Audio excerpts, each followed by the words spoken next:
Hey, Hey, what's going on? How's everybody doing today? How you doing today, Classy? ah, just running around like usual, but other than that, pretty good. You? Yeah, I'm pretty good. It's kind of a long day so far. Surprised. But yeah, like it's good to see you again, and I think we're gonna be joined by Ninjishin a little bit later. Um, Hmm. Said he would stop by, so he'll probably be by. What we're gonna do today is we're gonna kind of go through a few different topics, and sort of the structure that we're gonna roll with today is instead of doing like an open Q&A the whole entire time, we're gonna go ahead and we're gonna hold some of the questions until the Q&A portion a little bit later. But if you want to super chat with a question at any time, we'll answer that. Um, but anybody who's not doing that, just hold your questions for Q&A later. You should go ahead and comment because we're going to go ahead and ask you questions in the chat. So we want your answers, and we're going to go ahead and highlight some of your answers in your comments. So, be interactive and like engage in what we're talking about. But anything off topic or just like completely straying away from the topic, we'll save that for the Q&A a little bit later. Because I know you noticed this, but every time we do these streams, sometimes we just go uh, off base, and then we lose our train of thought on like the main thing we were talking about, and then we forget some really key important things. Yeah, me especially. I try to keep a track going, and then if I get off track, I kind of just sometimes ramble, and then Mm-hmm. forget where I was. So, Yeah, um, no yeah. doubt. So what's been going on with you in terms of the TV world lately? Well, I was out of town for the weekend, and also food poisoning, and then Yeah, yeah, so I took a little bit of time off, but got the 77-inch 80J versus G1 video done finally. That one took a while, but uh, aside from one small mistake on the scorecard at the beginning, it yeah, turned out pretty well, I think. that's good. Um, and surprise, surprise, the new Call of Duty actually has me interested, mostly because it's World War II, and I like Yeah, just about anything World War II. So that's why not any of the Modern Warfares or whatever, but the original Call of Duty 2 was my favorite.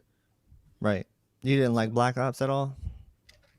I mean, it was fine. I'm just Yeah. saying my favorite Call of Duty is Call of Duty 2 that came out when the 360 launched, and that's the one that I played the most. And like, I literally memorized like every spawn point, so whenever I would kill someone, I could just turn around and chuck a grenade and kill them again. So like, that's how much I played that game. Cool. Yeah, it's alternate reality too, right? Let's add Ninjishin. See if he's ready.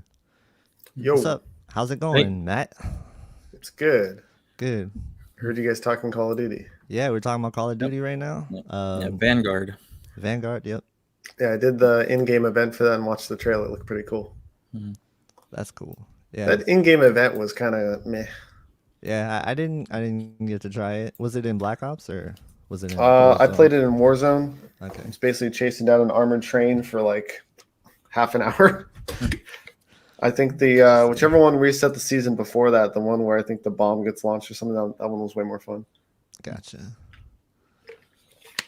Yeah. Yeah, I haven't really put much time into a Call of Duty since Ghost. And a lot of people don't like Ghost, but I actually No, did. I think that was the last good one. But really. See, I yeah, think it's the worst one. Like the worst one I've ever played. I liked it because there was more sniping maps, and I like that more. Um, but I don't know. I do also just like running around with an SMG sometimes, just moving fast. Isn't that the first one they introduced the dogs in? I remember hating that so much. Yes. Yeah. Oh, the dogs in multiplayer? That's the Yeah. worst. Yeah. I was like, why? Why would you add this? So, yeah, Vanguard looks cool. What is it? Alternate reality, World War II. That's what I heard. I don't know. It I looked. haven't researched it yet. Yeah, Yeah. me either. I just watched the trailer a little bit ago. I haven't paid attention to Call of Duty in so long, Hmm. um, that yeah, I saw the trailer, saw World War II, and I'm like, okay, I'll at least play it for the campaign if nothing else. Yeah, for sure. But Um, I definitely am more of a Battlefield fan. Although I am disappointed the new Battlefield doesn't have a single player because I do really love their single player campaigns. I didn't play the one for 5. I'm gonna be honest. Even That was though, one of my like, favorite. I know I should really reinstall it. Yeah. Yep. And so one thing I've noticed on like Call of Duty, if you're playing veteran, it's always just quit trying to kill things and move forward. And once you pass that checkpoint line, then everything like despawns and you're good. Battlefield's the opposite. Like playing Battlefield, or at least Battlefield 5 on hard, there's some checkpoints where you literally have to like kill everything in order to progress forward. Yeah. So once you figure that out, then playing through on hard's not too bad. Okay. Yeah. Yeah. Call of Duty was just kept launching stuff at you until you move forward, and then it despawned. Just kind of silly. It's funny you say you liked Ghost because I liked Hardline, and a lot of people hated Hardline from Battlefield. So it's like, I guess some of us were just like I played some it. of the least popular ones sometimes. I thought Did his you like campaign Hardline? was all right. Yeah. I played the beta for it, but I didn't purchase it. I thought it was too similar to 5. That's I was fair. gonna say, I thought the like the heist multiplayer modes were kind of tacky. Yeah. Because you just have too many people worried about kills and not actual Yeah. objectives. So, That's true. There was a lot of that. I think that's the biggest problem with most online games is too many people just care about their KD and not Yeah. objectives, and it just makes some objective modes just not fun to play. Yeah, that's why Overwatch kind of fell off for me too. It's like every time I tried to play by myself, I was just in a lobby where people didn't really play the objective, and I'm like, that's kind of what the game's about. But Try playing Rainbow Six, where it's completely Oh. objective based, and people no. just hide on the map and try and clean up all the kills. It's terrible.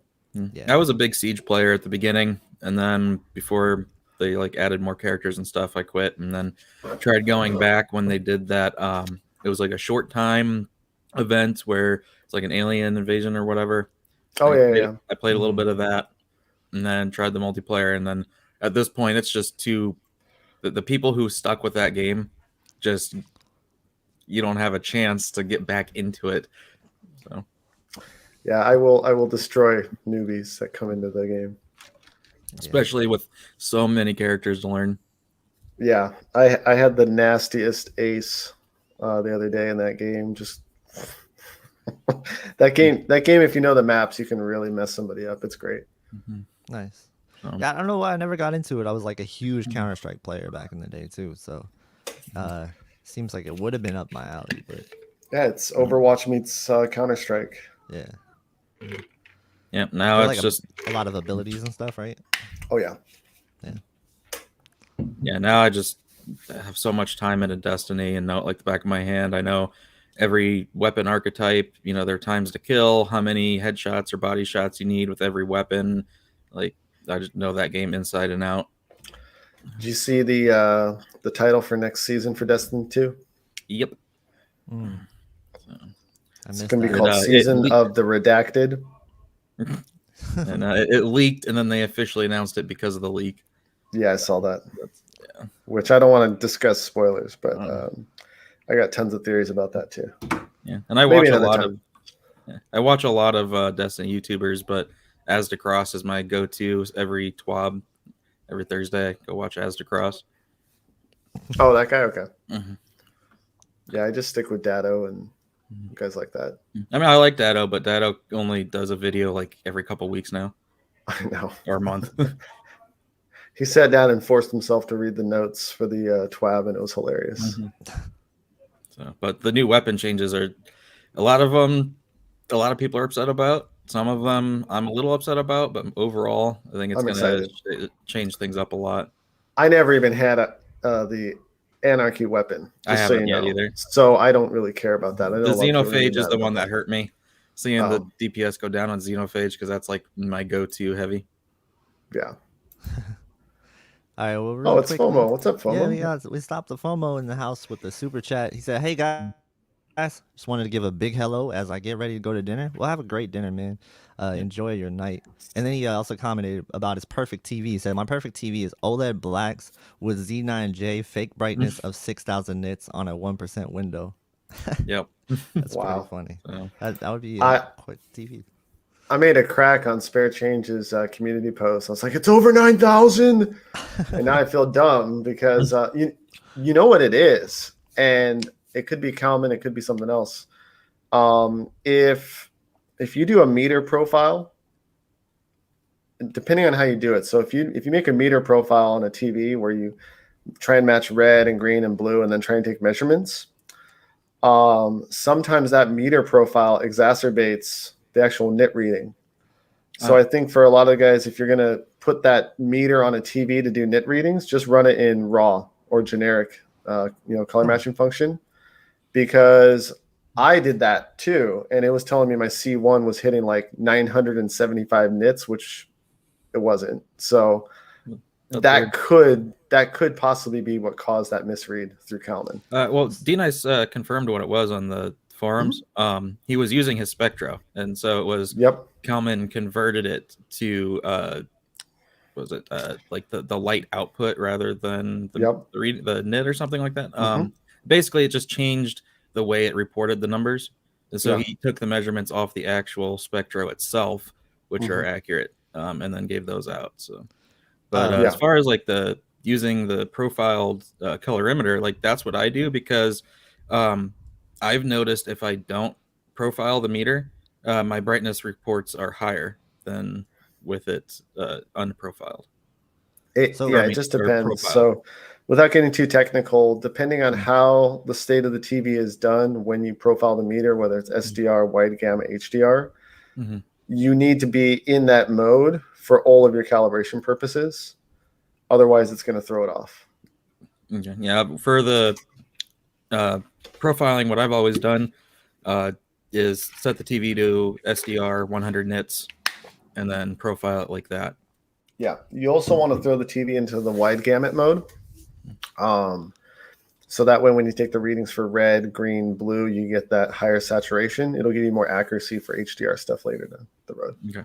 So I don't want to go too crazy about that. This is not a calibration stream. Yeah, the beginning of this conversation was going off topic, and we haven't even gotten on topic yet. Yeah. But like, all right, so can we just catch the stream up like with what you guys are talking about? Like, because I kind of don't know what you're talking about right now. The Z9J, right? Something. Yes, the Z9J.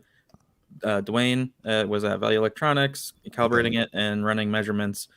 And he has a very expensive, very accurate Spectro. And the initial measurements were showing like 7,000 to 10,000 nits on it. But that was the readings that Kalman was giving. So there was some kind of error with the Kalman side of things.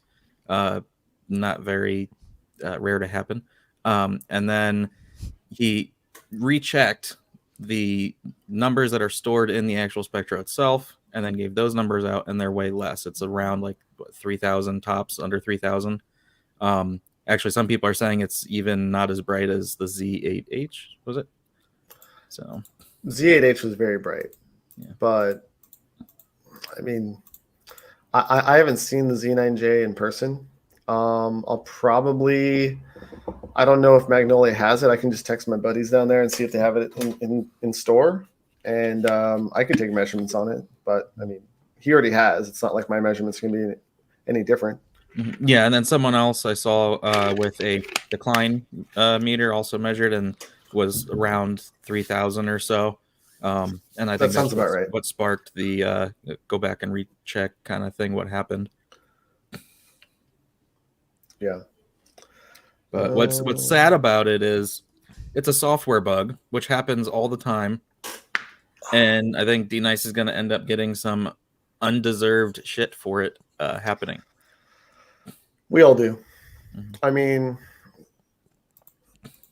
data, like I spent probably, like, if you didn't realize, some of my community posts were super late at night because I spent probably 6 to 10 hours this week trying to ensure that bug in Kalman was not replicable. And it turns out that Kalman was fine. But I took 6 hours of my time just to make sure that it was correct, because if I put out this information saying, oh, don't use Kalman because it causes this error, and then I have calibrators come out and prove me completely wrong by doing that 6 hours of research that I should have done, it is what it is. He took the measurements on the spot. It's not like he wanted to get the information out as soon as possible. And I mean, me personally, what I've seen with Kalman is I'll just be using it perfectly fine. Everything looks normal. And then one day I open it and I just take a normal, measurement just to make sure, that the grayscale is still how it was, 2 days prior or whatever. And the reporting will just be like insanely off. And I have to uninstall the software and reinstall it again. I've seen that happen multiple times. Yeah. I spent a lot of time with Kalman, and I think it's going to get uninstalled from my computer pretty soon. It does not do anything for me anymore. I have no reason to use it. There's updates for a lot of more TV manufacturers. Hopefully, are going to start integrating API for color space, so that's going to be pretty badass. Yep. All right. Well, from I was talking about the C1 and the heatsink. So if you want to add that up, KG, that Sure. for Yeah. today's topic about our ideal TV, Yeah. that's kind of in line with what I would want. What I hope to see is not necessarily the C series, but if LG brings back the E series or makes a new one like the H series or whatever, I basically want the G1 frame and body without the mount and whatnot. Make it an extra half-inch thick or 3/4 inch thick, whatever, for the heatsink. But I also want them to take off the shelf blower style fans, like maybe one on each side or even just one big one, whatever. So there's some air pushing along that heatsink. Make it like there's a little panel that you can remove to clean it and replace the fan, because I mean those fans are going to die in 5 years or whatever. So it's at least easily serviceable. And I think if they combine their new panel with a heatsink and air cooling, then we could easily be over 1,000 nits in an accurate setting. And I think that would pretty much be all they really need to do besides get their processor up on the level of Sony's. Yeah. So we're talking about like ideal TVs, like perfect TVs, or what are we essentially talking about? Mine's more of in the realm of possibility. Yeah. So I Something guess I would like to see in the next 2 years. right. I guess you could go either way with this. You could say if it's a real possibility or if it's just your dream TV. I really don't have a preference on what the answer is going to be. But really quickly, we got a super chat from Spillage Village. He says, unpopular opinion. From Classy's last video, I think I preferred the G1 oversaturating its colors. It seemed to have a bit more punch and depth. Yep, and some people like that, and if you do, you do. I mean, Yeah. like I said, on the Sony, you can kind of replicate that by using live color. Yeah. Although personally, I don't see much change other than in reds and oranges and stuff. Like green and blue doesn't seem to oversaturate nearly as much when you use live color. Right. That's fair. I noticed that too. I actually had, I'll see if I can pull it up. I actually saw that in action when I was doing a calibration last weekend. And around, like in your color gamut, around the red portion, it was actually slightly outside the gamut, meaning that it was oversaturating mostly red, which also affects orange. Yep.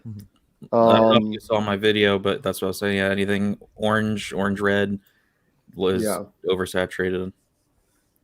So I hold on to all of my clients' profiles so I can actually see like before and after, like what it looks like.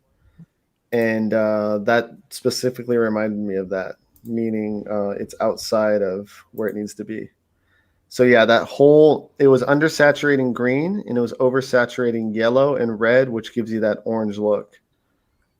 And that was already pre-service menu adjusted. So yeah, I can agree with that, where the LGs are pushing red a bit too hard out of the box. Yeah, out of the box, I had to definitely hit live color on the Sony to match it. Like, I think it was medium was where it started to match it. But to Classy's point, I didn't see it as much in the blues and the greens. So, yeah. So, like you were saying, it's definitely pushing the reds a lot more when you have it out of the box. And to be honest with you, I actually didn't mind the way that looks. It looks pretty good. It might not be ideal for a reference style calibrator, but like if you're just watching out of the box, I think it's fine. Like just the way the colors, they do pop a little bit more than the Sony out of the box. You have to make more adjustments on the Sony to get that saturation. Well, another thing you might be not taking into account is if your LG is slightly crushing black, that lower end black, that affects your color saturation. So it's going to make colors look richer. It's like adding black ink to, the color red versus adding white ink.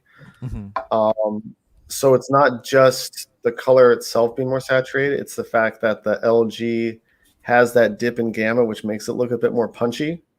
And then the Sony's doing the opposite. So the Sony is obviously lifting some of that black. So imagine as you're injecting more white into the image, your colors are going to look less saturated. So once calibrated, both of them are going to look exactly the same, besides processing. Right. But out of the box, yeah, LG's going to look more punchy, Sony's going to look more detailed. So it's not really accuracy. It's literally how they're displaying the gamma curves between the TVs.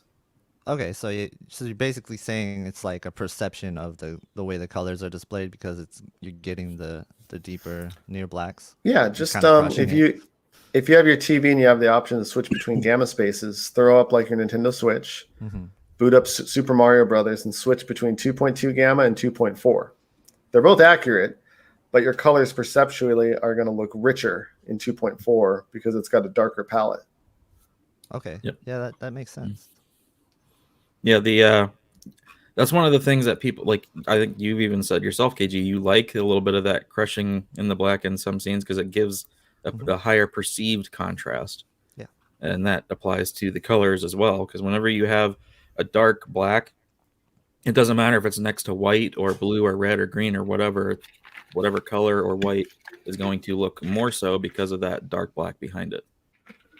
Yeah, that's actually true because I keep fighting with myself back and forth on which one did I like better for the near blacks because at the same time, like I bring up that Resident Evil example, when you see that fat guy sitting on the chair and then you see all the candles and stuff underneath it and you have all the objects and you can see them perfectly on the Sony, but everything is kind of crushed a little bit more on the LG and you can't see those objects as well, but it just pops. It is just like it really comes alive on the LG, and on the Sony it just looks like a really balanced image. So you know what I would choose as my perfect TV? And you guys may or may not even agree with this at all. It's probably going to completely catch you guys off guard. Do you guys remember the Mitsubishi Diamond laser TVs? Yeah, I do. So with laser technology, you can actually hit full Rec 2020. And with an RGB laser array, there's no white. So you basically have infinite contrast. So everything's on TV land has gone to flat panel TVs. Very convenient, very things. I would want a chunky 85-inch DLP laser TV. You've got lightning fast, lag time. There's no smearing, no rainbow effect. And if it's done properly as like a rear projection unit, I think you could get a very, very bright image and ideally as much color as you could possibly pump into it. And to make it more perfect, make it where you can separate the front from the back so you can move it easier so it's not 600 pounds. Yeah. No, I want it 600 pounds. I'm sorry, so you can break that weight up. Barco, which is a commercial projector company, makes these rear projection lasers for commercial spaces. So they do like video walls, and they use a RGB laser to make these TVs. So I think some of them are like 70 to 80 inches, but that's what I would use, even though I'm crazy, but they're probably not going to be super bright, but the color on those would be crazy. Yeah. And actually, if I took it in a different direction, I'm really more of a projector person. I miss my projector. So if I could have a projector that could actually output enough brightness for a good HDR effect and still have really good black levels, I'd probably go with that.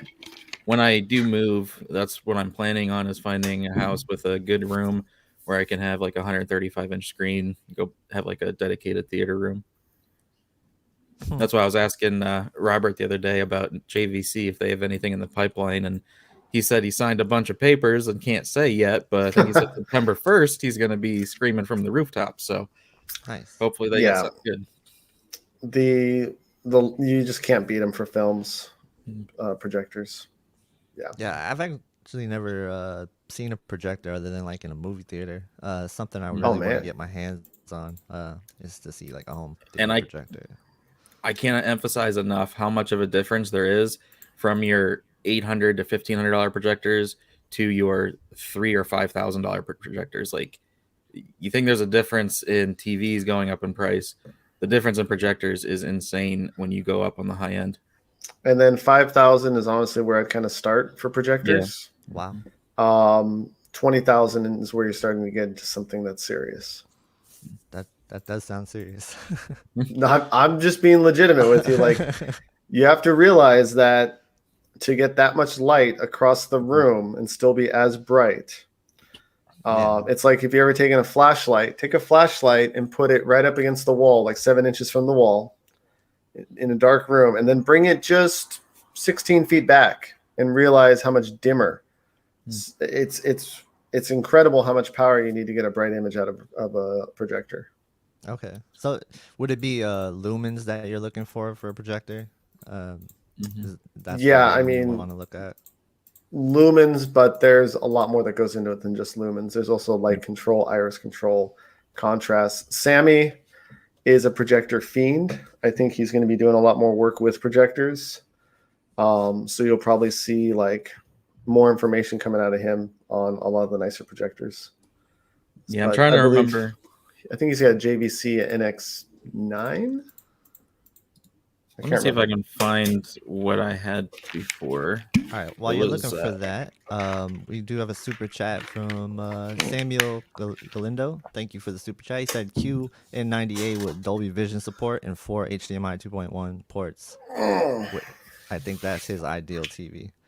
Yeah, that's pretty awesome. Yeah, I'd love to see a Samsung with Dolby Vision, like, for sure. Something about Dolby Vision with Netflix shows, just they do it right. And then when you see that same show on a Samsung, for some reason, it doesn't look as good. It's not the case with movies, though. I think that's really weird. I don't know if you ever noticed this. If you've ever watched, say, TV show on Netflix on an LG and then you switch to a Samsung and you see it's like color grading is absolutely different, like totally different. Yep. But on movies like Blu-rays, Dolby Vision to HDR10, there's like no difference. That depends on the movie. Well, yeah, but for most movies, I'm saying like you don't see this dramatic shift. Like I watched Outer Banks on Dolby Vision on the LG, and then I switched to the Samsung. It was just a completely different, almost looking like it was completely different color grade. So okay, yeah, it was dramatic. So that's something that I think Samsung really does need for Netflix. Oh yeah. Yeah, just because of the colors, you know. Even like Apple TV Plus and HBO Max, like all of their same day premieres right now have been Dolby Vision Atmos, and it's been great.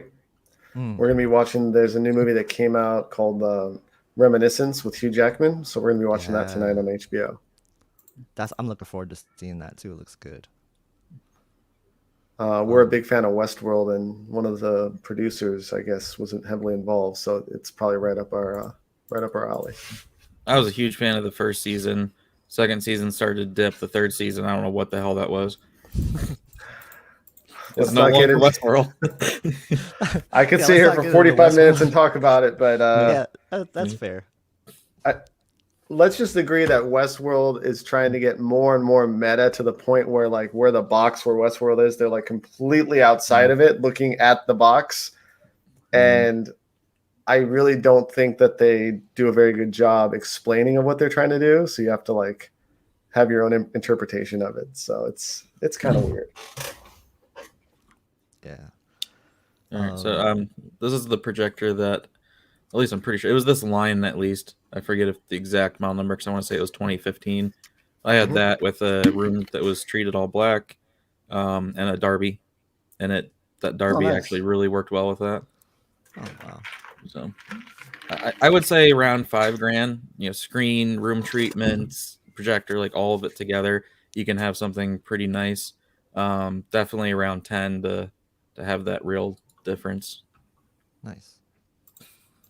But I before that I had tried like the Epson, was it like 3050 UB or something for $1,500 or whatever, and it didn't come close. Right. I had an old from Costco Optima. I believe it was 720p. This is way back in the day, and it was a great deal because it was $1,500 and came with a 92-inch screen. And I had that in my bedroom through I think it was through high school. And that thing was fun, but man, it got hot. Yeah, the only thing with the Sony projector is if its fan is in high, that it's quite loud. And then yeah. also the lamp went like I also had been running it every day. Like that's what it was when I was in prime Destiny playing mode, playing 12 to 14 hours a day. So I burned through that lamp so fast.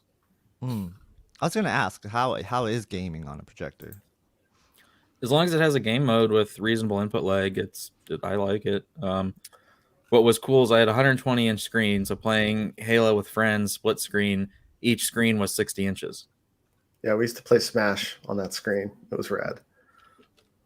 Nice. Screen took up the whole room. I used to play Halo 2 very, very, very competitively on that Optima 720p DLP projector. I freaking had a component video switch box with blue jeans component video cables going all the way around the room back to the sucker. So like it was a good time to be alive. Nice. Yeah, I would just worry about the input lag. That's the only thing that I would worry about. It wasn't bad. Wasn't bad. Like Wow. I either got really used to it or I don't know. I was playing fine. Yeah. Do you think like under 30 milliseconds is probably like where we don't start to notice a difference? Oh no, I noticed a difference all the way down. Okay. So 'Cause if I'm playing 60 hertz versus 120 on the LG, like 13 milliseconds down to like 5, I can feel it immediately in the camera control and the stick. Like Right. it's very noticeable. Does it depend on the game for you or? No. Siege, I play at 120. Call of Duty Warzone has that 120 update. I finally installed it. Took me some time to get that going, but feels like butter, and I play better with it on. So, Right. and it's not. It's more. It's not about I get more frames. It's literally I feel like I have more control because I'm getting more control of the stick per frame. It just feels better. Yeah, when I played Black Ops at 120 hertz the first day it came out on the Xbox, I was like, wow, this is incredible. Like I've played 120 hertz games on the PC before, but I just wasn't used to it on the Xbox. So just feeling that difference, you can feel it for sure. It is a big deal, and I hope more developers are gonna push for it, especially for shooters and like racing games. It just fits so well with that. Mm-hmm. And yeah, just I think that's pretty spot on. One thing I noticed though is like when I'm playing third person games, like I don't know, like really slow RPGs, kind of where you don't really turn the camera too much. I could get away with playing at like 30 milliseconds, and I think it's fine. It's just shooters where I'm like I need that latency. Yeah. So What was I gonna say? There was I know we talked a bit about people talking about the Z9J, and they were discussing 10,000 nits, like that's way too bright, all this other stuff. I had something I could have shared on the screen, but we could either do this stream or another stream. But it really talks about perceptually what 10,000 nits actually looks like and how it relates to how our eyes see it. But again, this is the perfect TV stream, so maybe I'll send you the link and you can share it on your channel at kind of another time. But that 2,000 nits or even 4,000 nits is some of the Samsungs. 4,000 nits on a logarithmic scale is 90% of the total brightness of 10,000 nits. Not 40, it's 90. So as TVs are getting brighter and brighter, 10,000 nits is really not unheard of. It's going to happen. It's coming. So people are like, oh, I'm never going to buy a 10,000 nit TV. Like pretty soon it's going to be the standard. We just need the tech to do it without having issues with, you know, automatic brightness limiter and things like that. Right. Yeah. And like Flight Simulator is already 10,000 nits. It's coded for it. So whenever we get it, you'll be able to see it. God of War on PlayStation, 10,000 nits. So how realistic do you think that is in the next 5 years that we get a TV that's going to be even close to as bright as that? I mean, the 4,000 nit TVs from Samsung, like the 900s, they're not per pixel, but they're close enough. Like they're very, very close. 10,000 nits is not that bright. It's Dolby's top end. But in reality, when you step outside, even on an overcast day, you're seeing 10,000 nits all over the place. Like it's not going to hurt your eyes. 10,000 nits full field screen for a long period of time, that might bug you. So you say that, but until you are in a dark room and you see a Febreze commercial on a 10,000 nit, no, that's the thing. That's going to blind you. That Febreze commercial is in standard dynamic range, right? If that Febreze commercial was in HDR and it was coded properly, it's not going to blind you. Okay. I see what you're saying. So people really worry, oh, it's blinding. Yeah. The sun is like a billion nits. Right. You know, it's like, it's not even comparable. Yeah. Yeah, I just bring that up because those commercials are bright. Well, they're bright when people have their backlight jacked all the way up to like 100. It's true. But if you're like me and my backlight, the backlight on my LGs right now is around 30 to 35. And that's bright. When it goes full white screen in a dark room, you're like, wow, that's really bright. So, yeah. Let's see. Yeah, like when I had the QN90A next to the G1, you know, on the brightest things, if the QN90A had its local dimming on high and it's, you know, at its peak thing, whatever. Yeah. Measurably, it's twice as bright. I don't know. I would say it looks twice as bright, but it certainly looks. There's a completely visible difference going from the 800 or so nits to 1600 plus. Yeah. I would say maybe like 1.5 times, 1.8 times, somewhere in there. Like it was definitely, especially the first couple days. It took a couple days to get like adapted to it. So I don't know, like 4,000 nits, maybe like within 10%, you know, of 10,000. But I wonder, like visually, actually watching content, what your brain's going to perceive that as. And I don't think really there's really anyone that would know right now because we don't really have those 10,000 nit TVs yet. So it'll just be interesting to see once they start coming out what that difference is, or you know, even just when 4,000 nit TVs really start coming out, people start seeing them. And we can compare a 1,000 to a 4,000. Is it going to look twice as bright? Is it going to look, you know, we just got to wait and see. I think, I mean, right now they're very, very big. The micro LEDs from Sony, the crystal LED, are probably some of the brightest TVs that are basically going to pop out. The reason why Dolby chose 10,000 nits is your human eyeball at any point in time, regardless of how it's contracted or opening, its static dynamic range at that point is about 10,000 nits. Over the course of a day, whether you're, you know, waking up in the middle of the night and you can see perfectly fine versus out on the beach on a bright sunny day, there's 1,000,000 to 1 ratio between that range. But if you're sitting in front of a TV, your static range is about 10,000 nits on your eye without having to shift the actual range. So if they can get that down, then they're in a pretty good place for pretty much all content, which is why I think they chose that, which is why they're doing 12-bit and which is why they're doing 10,000 nits. Yeah, and even though the Z9J is not measuring like those initial numbers, I do say that I am still incredibly impressed at the small window size. I wish he would have done a 1/4% window, because that's something I've started doing. And with OLED, they maintain their peak brightness at a 1/4%, whereas that's where I see LCDs fall apart. So I'd love to know what the Z9J does at a 1/4%, but even just at the 1%, still maintaining a couple thousand nits or whatever, that was impressive to me. Yeah. So I have a question. Do you guys ever measure like actual content instead of just the little test windows? Like, would you Yeah, ever I do. go into like a Yep. little light bulb that's like in the corner here and say, "Oh, let's see how bright this gets"? Now, when I do certain testing, like when I was doing the dynamic tone mapping on or off, or Dolby Home versus Dolby Cinema Home, or Cinema versus Cinema Home, that's what I did. Is I used 3 different types of scenes and measured bright spots in those scenes to see the full effects measurably in real content.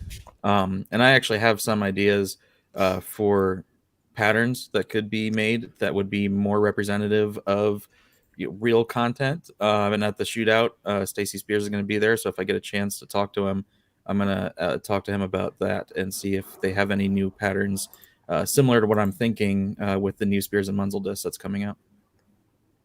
Yeah. I've done some tests with that Spears and Munsell because they have an SDR grade and they have the like Dolby Vision grade, and you can kind of compare the content side by side. And it's really funny how the stuff in the SDR range measures exactly the same between SDR and HDR when they're set up properly. It's only the stuff further up on that range that extends above. That's called your dynamic range. Right. So it's really curious to see what 7 nits looks like on like a tree versus 300 nits. 300 nits is really rare in a lot of this general content. Right. Yeah, and that's the whole forcing HDR or not using HDR and making SDR too bright. It's like the really bright stuff in HDR is the only thing that's supposed to be bright. Yep. And then that's why some people will say SDR is brighter, because they're jacking their SDR brightness up for everything that's not supposed to be bright. Did you ever hear back from that guy that was asking you about turning on HDR in the service menu? No, just let it go. Just whatever. Okay.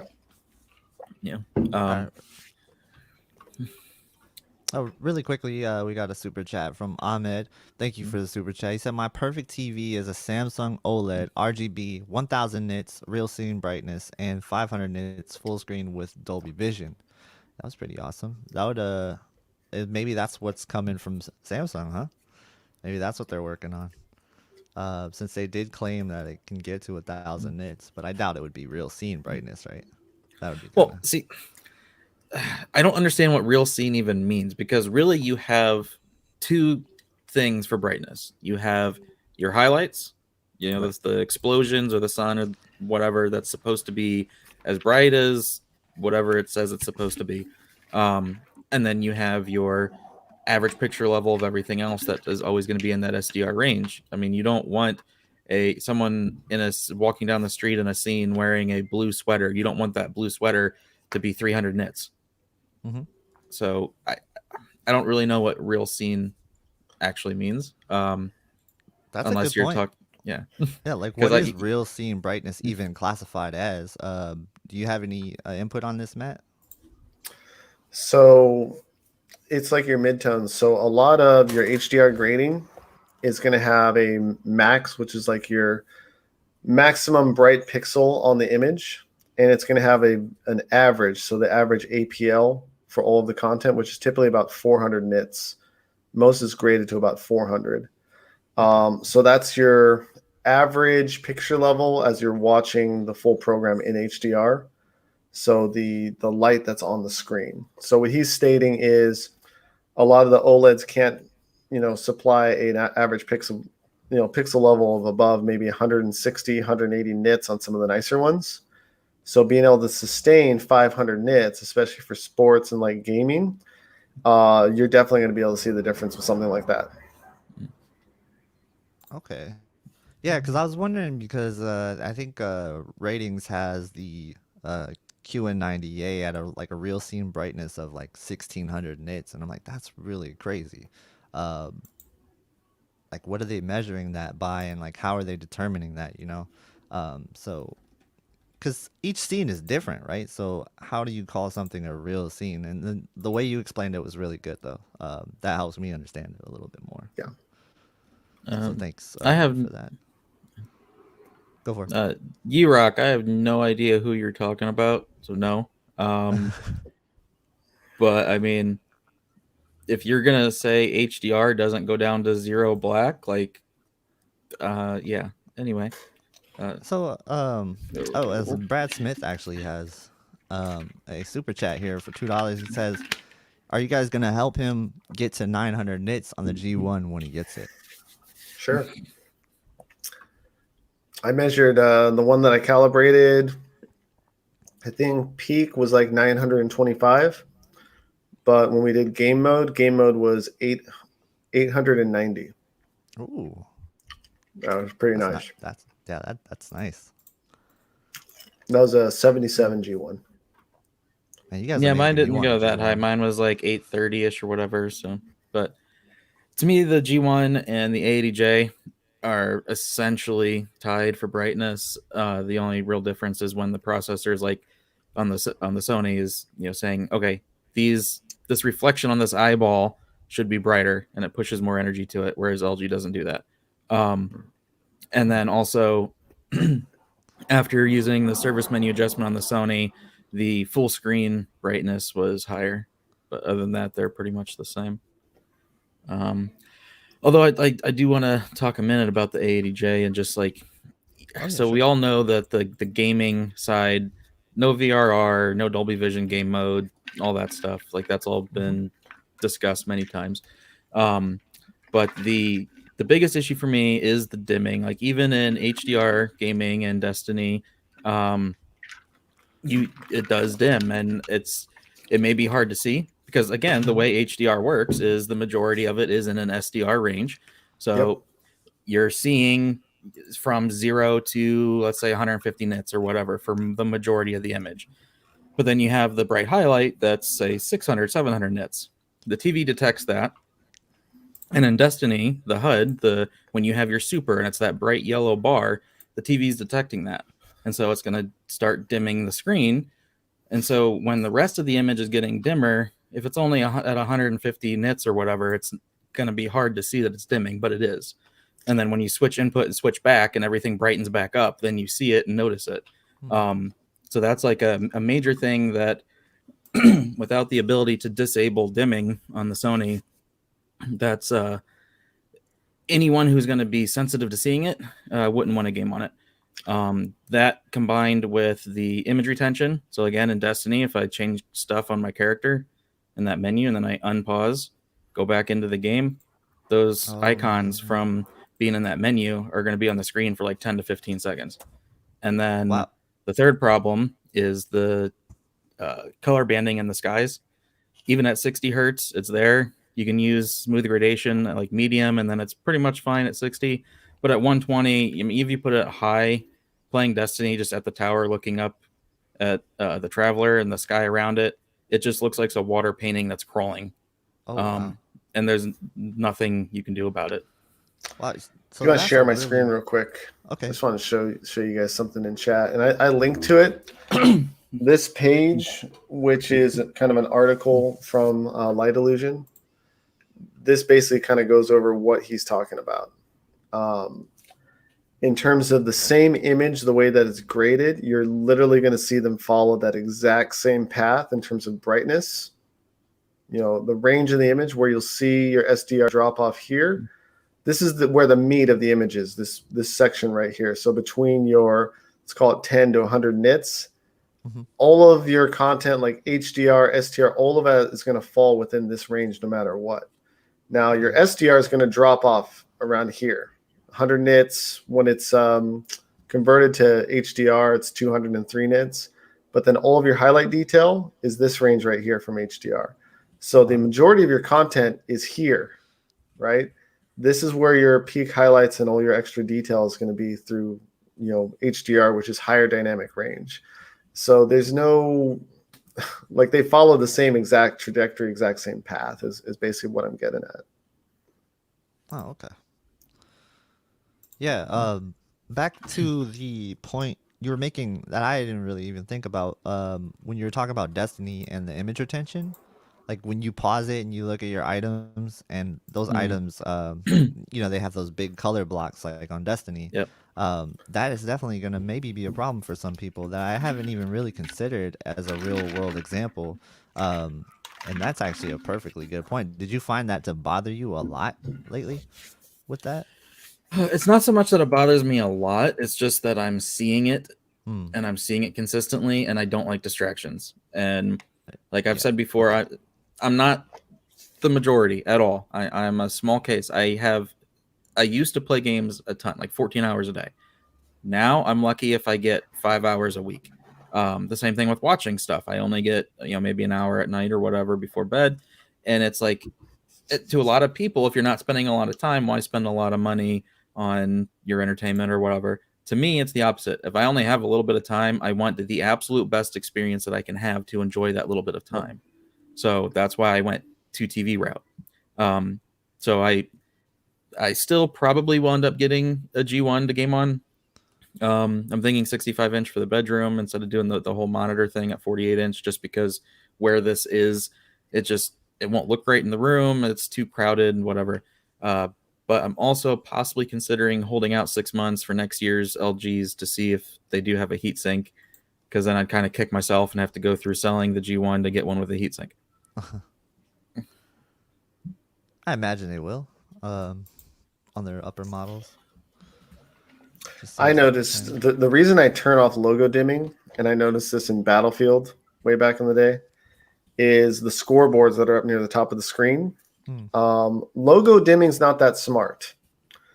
It's gonna dim like a whole area around the scoreboard, and when you get a scene transition, it's gonna leave that dimness up on the screen. It almost looks like temporary burn-in, and it was driving me nuts. Oh wow! So I turned off logo dimming, not because of the whole entire screen dimming down, but the fact that even that kind of little thing really bugged me when I was playing games. That's interesting. Mm-hmm. Yeah, I didn't really run into that too much. But then again, now that I think about it, I don't think I had logo dimming on my OLED when I had it. I had a C7, so I don't think they had that, did they? No, C7s just had burn-in. That's all. Yeah.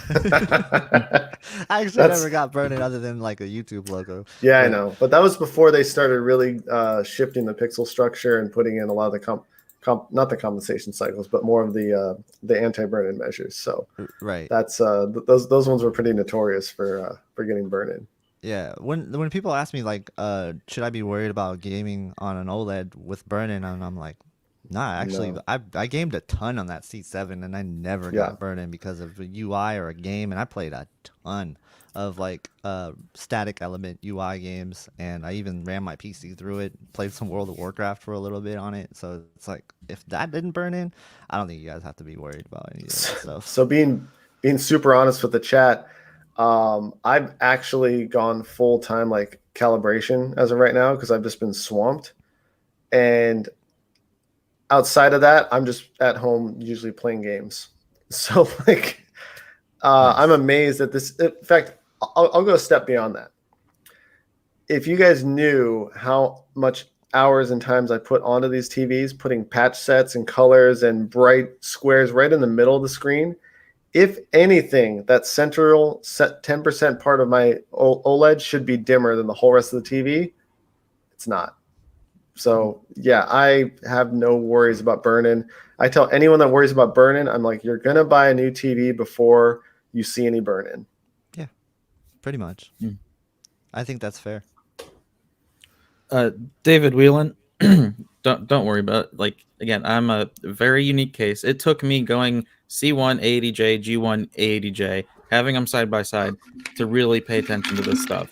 Yeah. Most people don't notice the dimming, especially like in SDR. If you just have peak luminance at medium, it's only going to dim a little bit. If you have peak luminance at low, it's below the threshold where it will need to dim in the first place. And in HDR, again, it's only dimming by such a small amount that most people won't notice. And if you, again, if you play most games at 60 hertz, or if you're on the PS5, then the whole banding in the sky thing won't really be much of an issue.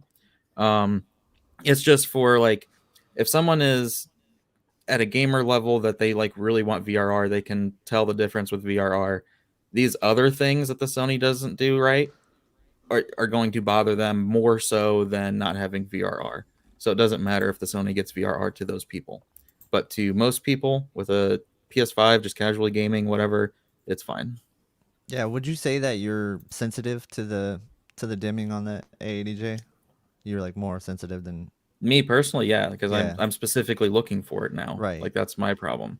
See, because when I had it next to the C1, I didn't really notice a huge difference, and I didn't really notice the dimming at all until you told me to go look for it. So, and I tested it a ton before you told me that, and I didn't notice it at all. And I played a ton of sports games, which you would expect to see the dimming on, and I just didn't notice it until you pointed it out. So, I think if you're not looking for it, then you might be okay. But then again, more people are sensitive to that kind of stuff. Just like when you talk about black frame insertion and things like that, some people are more sensitive to the flickering in that black frame insertion than not. And when There's a it lot of comes to people who that, say that. yeah, when it comes to that on the Sony, I noticed the flicker for a few seconds and then it's gone. On the LG, the flicker was more noticeable to me. Yep. And then on the and- Samsung, it's like super noticeable.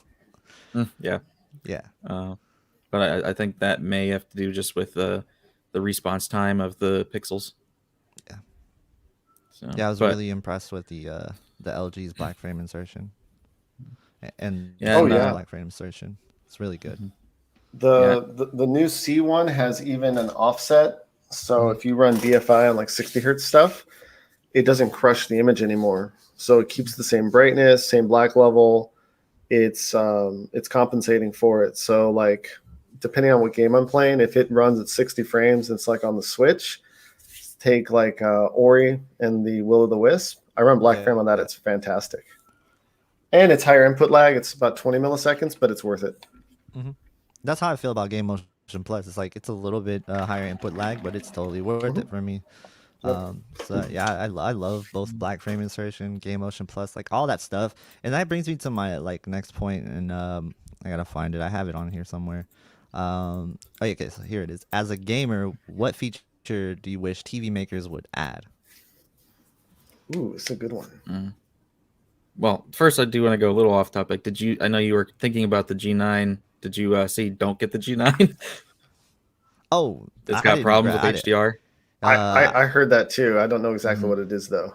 Yeah, I heard some of that. I don't know if I'm gonna get the G9 anyway, just because it's super expensive. But I couldn't don't do it. know. I don't know, man. It's I want it like for content creation and stuff, but I don't know. I'm still trying to figure out my bedroom situation. I think you'd be better off with an LG OLED for even content creation. I mean, you're still going to have more pixels, which means more work area. You're going to have more accuracy. That's just me. I do a ton of audio editing though, so I'm gonna have like a static elements up all the time. And see, because So it's that curved, does like worry that me. would bug me. Like if I were going to go with an actual monitor, I would look at that Aorus 43-inch one, or the Asus has one that's mini LED. I think it's around 2,000 nits. I mean, it's at least 1,000 somewhere in there. I would look at one of those. I'm just more of I want the vertical. I don't like. I have a regular ultra wide, and it's fine because it's not the super ultra wide. But if I was going to go with anything bigger, it would have to be vertically bigger, not horizontally bigger. I've got a Dell Ultra Sharp, and it can swivel. What do you think about that? I had one Ultra of those Sharps and are gave awesome. it to Mrs. Classy when I got this. It's a nice display, man. Like it's pretty damn color accurate. Like I'm happy with it. Oh, and I ended up returning that Samsung laptop and got a Dell instead.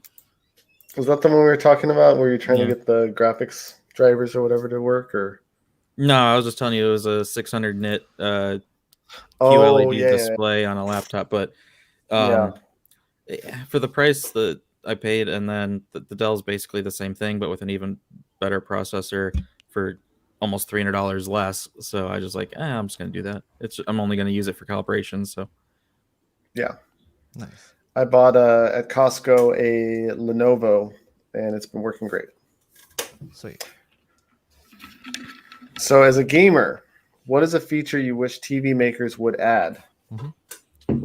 if it's an OLED, absolute guarantee that if you have burn-in from gaming, that it's going to be covered. That way, no one would worry about it anymore. Yeah, that's true. Like They shouldn't worry anyway. Like LG is But- going to cover the what is it? They cover the parts, but not the labor. Or is it they cover the labor, not the part? Whatever. Either way, you're going to pay something. Probably, maybe they'll pay for the whole thing, like they have been. But I think if it's an OLED, there should be a, if there's a gaming HUD element burned onto the screen, it is covered for 10 years, something like that. Well, especially because they advertise so much gaming features like your G Syncs and your FreeSyncs. So I'm really trying to think. I mean, especially I was going to say, I think some of the features I want on the TV are already in the HDMI 2.1 spec, but we're not seeing them yet. Like the instant frame transfer speed, the quick speed for like switching inputs from like input to input, things like that. I think there's a lot of features that are already out there that TV manufacturers just aren't, or I guess consoles or content's just not supporting yet. So, DisplayPort, that's actually a really good one. DisplayPort needs to be on more TVs for sure. Yeah, but that's only for like if do you want to separate the PC from the console gamers is the question. No, I want DisplayPort on both. Oh no, I want it too. I'm just saying as far as the discussion goes, I think for console gamers, LG already gives you everything you could possibly want, other than that added peace of mind. And maybe I would say maybe higher refresh rate, but the consoles aren't going to be able to do that until next gen, maybe. So, but if you bring PC into it, then yeah, pretty much anything that people want on PC, that pretty much I want 480 hertz refresh rate, and I'm not kidding about that either. That is your diminishing returns for motion blur. Like if you go to Blurbusters forums where they discuss the UFO test, 480 hertz, I believe, is diminishing returns where you cannot see the difference. 240 FPS with black frame insertion and enough brightness to use it in HDR. And the 480 BFI, yes. That's what I'm saying. Yeah. 480 so that you get 240 with exactly. BFI. Yeah. Yep, and 1,000 nits in HDR with the BFI. Which would be perfect for a PC too. 1-to-1 tone mapping, yeah. That'd be awesome. That'd be probably the best monitor you could think of. And the input lag would be insane. It would be super low. It would be instantaneous. Yeah, for me, my biggest thing as a gamer is I can't stand ghosting at all. And that's why I can't go back from an OLED to an LCD unless it's like a really, really fast response time. But even then, like we were just saying, even on Samsung, if you use BFI, because at least I'm pretty sure it would be because of the response time of the pixels, that's why you get more flicker. And And the other thing is people don't realize that OLEDs don't blur. Everyone talks about, the OLEDs are blurry. They're not. They do not blur. You've got 1 millisecond response time on these suckers. Plasma blurred. And people are like, no, it's a 600 megahertz subfield drive. I'm like, listen to me. The way that the pixels, your RGB pixels, could turn on and off, they would hold on to energy. So as you had movement and motion, you'd get red and green trails on either side of the motion. So if you're playing Battlefield 4 on a plasma like I used to, and you turn the camera, it's not only blur, but you've got like little Christmas trails. Yeah. That's like solved on worse. Oh, okay. So as everyone's like, oh, I love the motion on plasma. Like, yeah, because it's technically like, think of it like dithered motion, kind of like an LCD Oh, does. okay. But on an OLED, you have to feed it enough frame rate because your eyes are seeing those persistent frames that sample and hold. So that's why I run a lot of things at 120, even if I lose resolution, because when you turn the camera, you get way less blur. So it's pretty awesome. Same thing with black frame insertion. You now have a true 60 hertz image on a 120 display. And by breaking it up like that, your eyes, it's basically tricking your eyes and making you think it's a 60 frame image. Yeah, So you didn't add any extra frames. You actually took frames out. Yep. Okay, that makes sense. So I love how smooth the black frame insertion looks, or it's like Oh, yeah. almost like it improves contrast too in a way. Like I don't know what it is about it, but it looks so good to me on certain games. So yeah, I think black frame insertion is definitely an underrated thing, and not enough people try it out and see if they like it. Because I like it a lot. I think it's cool. The feature that I would want added is it's kind of a small thing, but it's like it's going back to the days of fraps where you could see the FPS counter on the screen. Like I would just love if they had a way to display that statically. I know you can just bring up the menu and see it on like the game bar and stuff, but I just wish there was an option to have an overlay just to see a FPS counter. It'd be nice for making videos and stuff for sure. Yeah, it'd be pretty cool. Yeah, I think it would be cool. In terms of like something else, I'm trying to think. The issue I have currently with LG is their black frame insertion.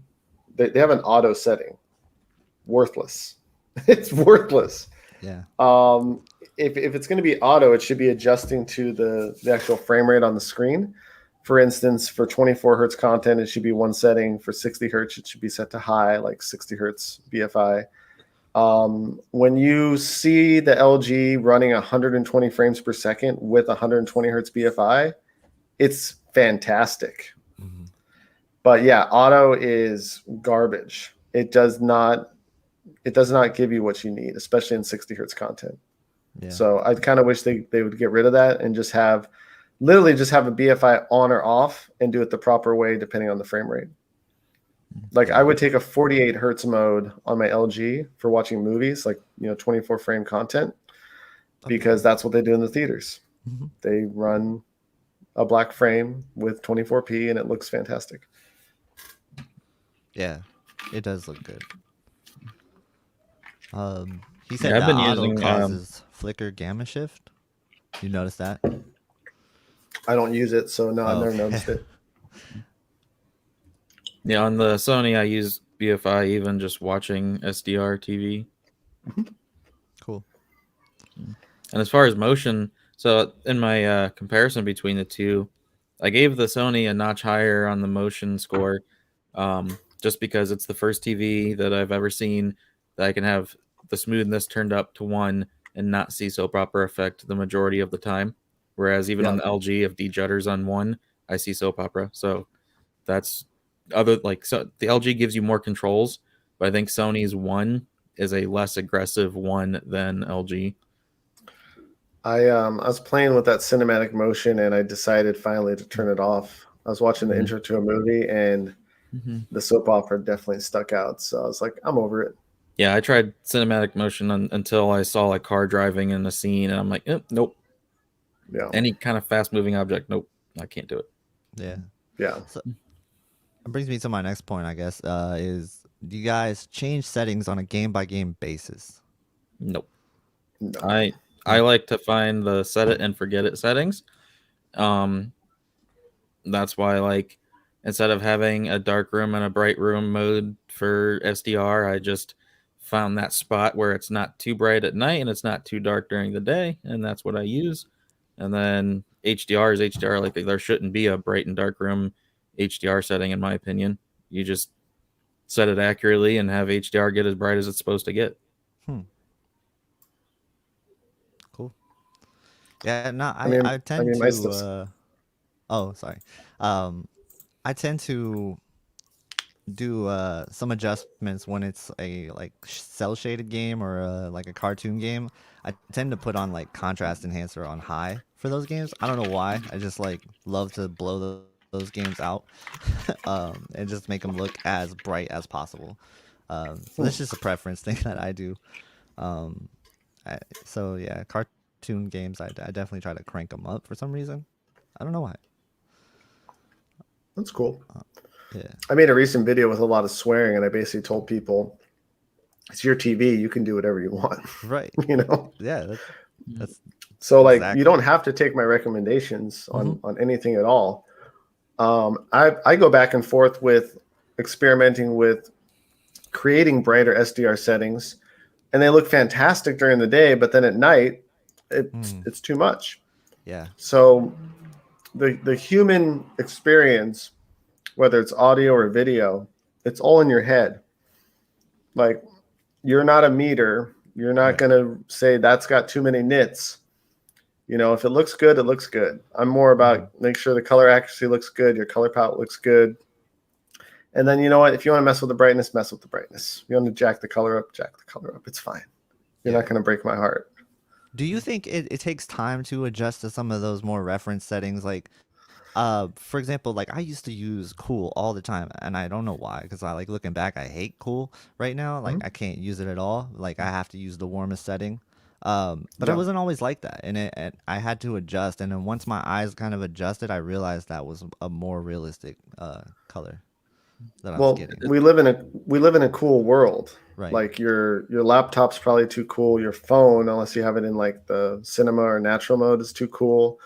Everywhere you go to stores, you see TVs that are too cool. Everything's cool but you Right. when you have your TV calibrated. So what ends up happening is when you have a calibrated set, and then I go to over to my friends, he's like, "Oh, you want to watch a movie?" And he's got a Samsung TV up on the wall and a Sony soundbar, and it's in like its cool mode. And I was like, I'm not going to say a word. We're going to watch the movie. It's going to be fine. And then we come home and we rewatch the movie at my place because I'm like, that's a good movie. It just looked and sounded terrible. And they have the motion smoothing on. Oh yeah, no, 100%. It was bad, but it's not so much. It depends on the person. So I have yet to have a single person that has seen my work and seen it calibrated and go, that doesn't look right, put it back. Oh, So I'm either doing a good job or I'm just finding the right people. Yeah. But yeah.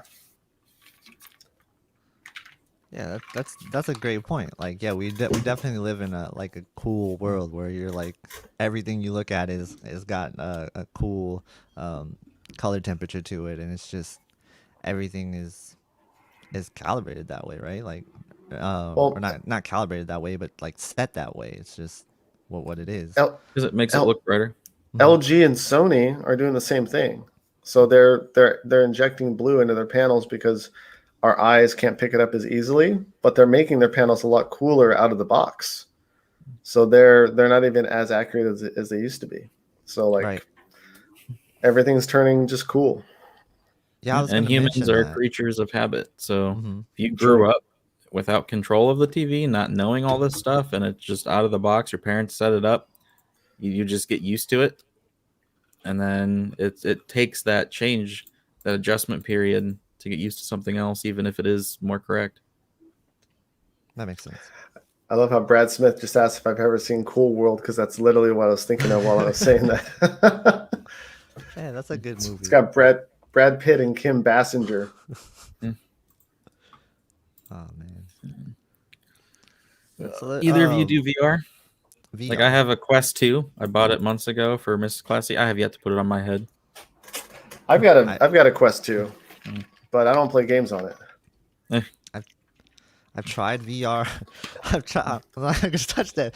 I tried VR, but I've only had it on the PS5, and it made me sick. Like it made me motion sick for sure. And it was so cool when I had it working and I actually enjoyed it. But then I would play some games like in space where you're like turning around and the cameras, everything's shifting, and I'm like, can't do this. I can't do this. So like I don't know. I think VR is cool, but it is definitely a niche thing, and you really need to find the right games for it. I think you need slower paced games, like fast paced games on VR. I don't know if that's the right space for it. even though like I would love for like my brain and my eyes to be able to adjust to that, but there's just something about the motion in VR that just makes me completely sick after like 15 minutes. See, my Yeah. problem with VR is I can't do with it what I want, which is to sit on my couch or in my chair with a controller in my hand and then just be playing Battlefield and like turn my head and oh, there's someone over there and I don't have to move to shoot you. I can just use the controller to do it. That's what I Yeah. want out of VR. And until we get it, I'm not going to bother with it. Yeah, VR is definitely not what I hoped it would be. I was like, yeah, in 5 years, VR is going to be insane. It's the same. Um, so that was, there's just like not too many advancements in VR, which is sad. Um, which is like, do you Oh, think TV technology is where you thought it would be 20 years ago? Like, so let's say 20 years ago, you're like, oh, I think this TV will be like this in 20 years. Did you expect to be further ahead than where we're at? Let's see, 20 years ago, where was I? I was playing uh like Mega Man on a 13-inch CRT with a built-in VHS. And Okay. when you had a PS2 going into one of those with the built-in VHS and you watched a movie, the screen would go orange and then go back to normal and go orange and go back to normal. Yeah. So, yeah. Yeah. 2001. What did I have? I'm about to look up some TVs in 2001. I got to remember what I had. Yeah, I'll have to research that because I've been gaming since I was 12, so maybe earlier. Yeah. Um, I think 2001 but is I would when the ass- DLP TVs came out, right? the one that I bought was around 2008. Oh, okay. Yeah, my 'Cause- first like I went and bought a TV purchase was a 30-inch 1080i CRT Insignia for $200. Nice. It had component in. It was when the 360 came out, so 2006, 7. What I probably had back then, this time align right? That's a projector. No, I had that. Sharp. Wow, I'm eyes. really gonna have to think about this. Let me take some time and think about it for a moment because I'm trying to think of, you know how I'm trying to correlate? I'm trying to think of what girl was I dating at that point, and when she came over, what were we watching? Yeah. I think I had the projector. Oh, wow. I had a projector, and I think I had a RCA 36-inch CRT TV. And what I had done is I went into the like the vertical sync control for that TV, and I squished down the entire image. So I actually made it so the gun was only firing in a 16:9 window.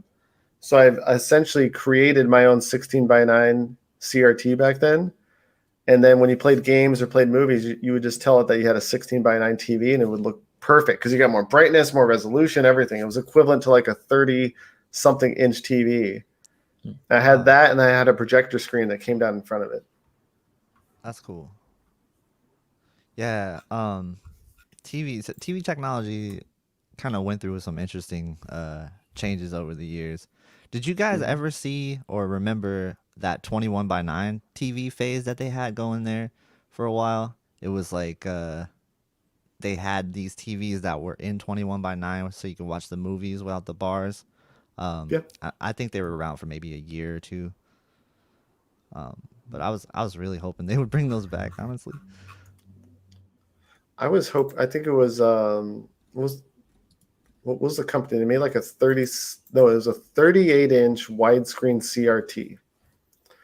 And I think it was from Lowe or something. And that was my dream TV. They used to sell it at Sears. Oh, nice. Man, Sears. Back when Sears was still around. Yeah. What's the like best TV you wanted to see but never did? So like me reading CNET reviews year over year, Samsung always topping the charts, and then here comes Samsung with the first OLED, the S9C, and everyone seems to forget that Samsung had OLED first, or at least the same year as LG. Never got to see that in person, but I just remember that year on CNET's website, like they had banners everywhere for it. It was their best TV they've ever seen reviewed. Yeah, I remember that. That looked so cool too. I love the design of it. It looked so futuristic. Um, is it the one with the glass on the outside? It had the curved screen and then the frame around it, so it could Uh-huh. didn't it flatten out and then curve, and then the frame would hold itself in place. That's right. Yep. And it was a 3D OLED, Oh, 1080p looking so RGB was cool. the first one that, like, I just remember reading, it was the first TV where each pixel could turn on and off for true black and all that. Right. Yeah, I remember that. I've seen pretty much every tech that you can think of because my birthday is around CES. So my birthday was always, we're going to Vegas and we're going to sneak into CES. That's nice. just how it's always been. I've personally seen a wall from Samsung in a client's home, a 200 incher. I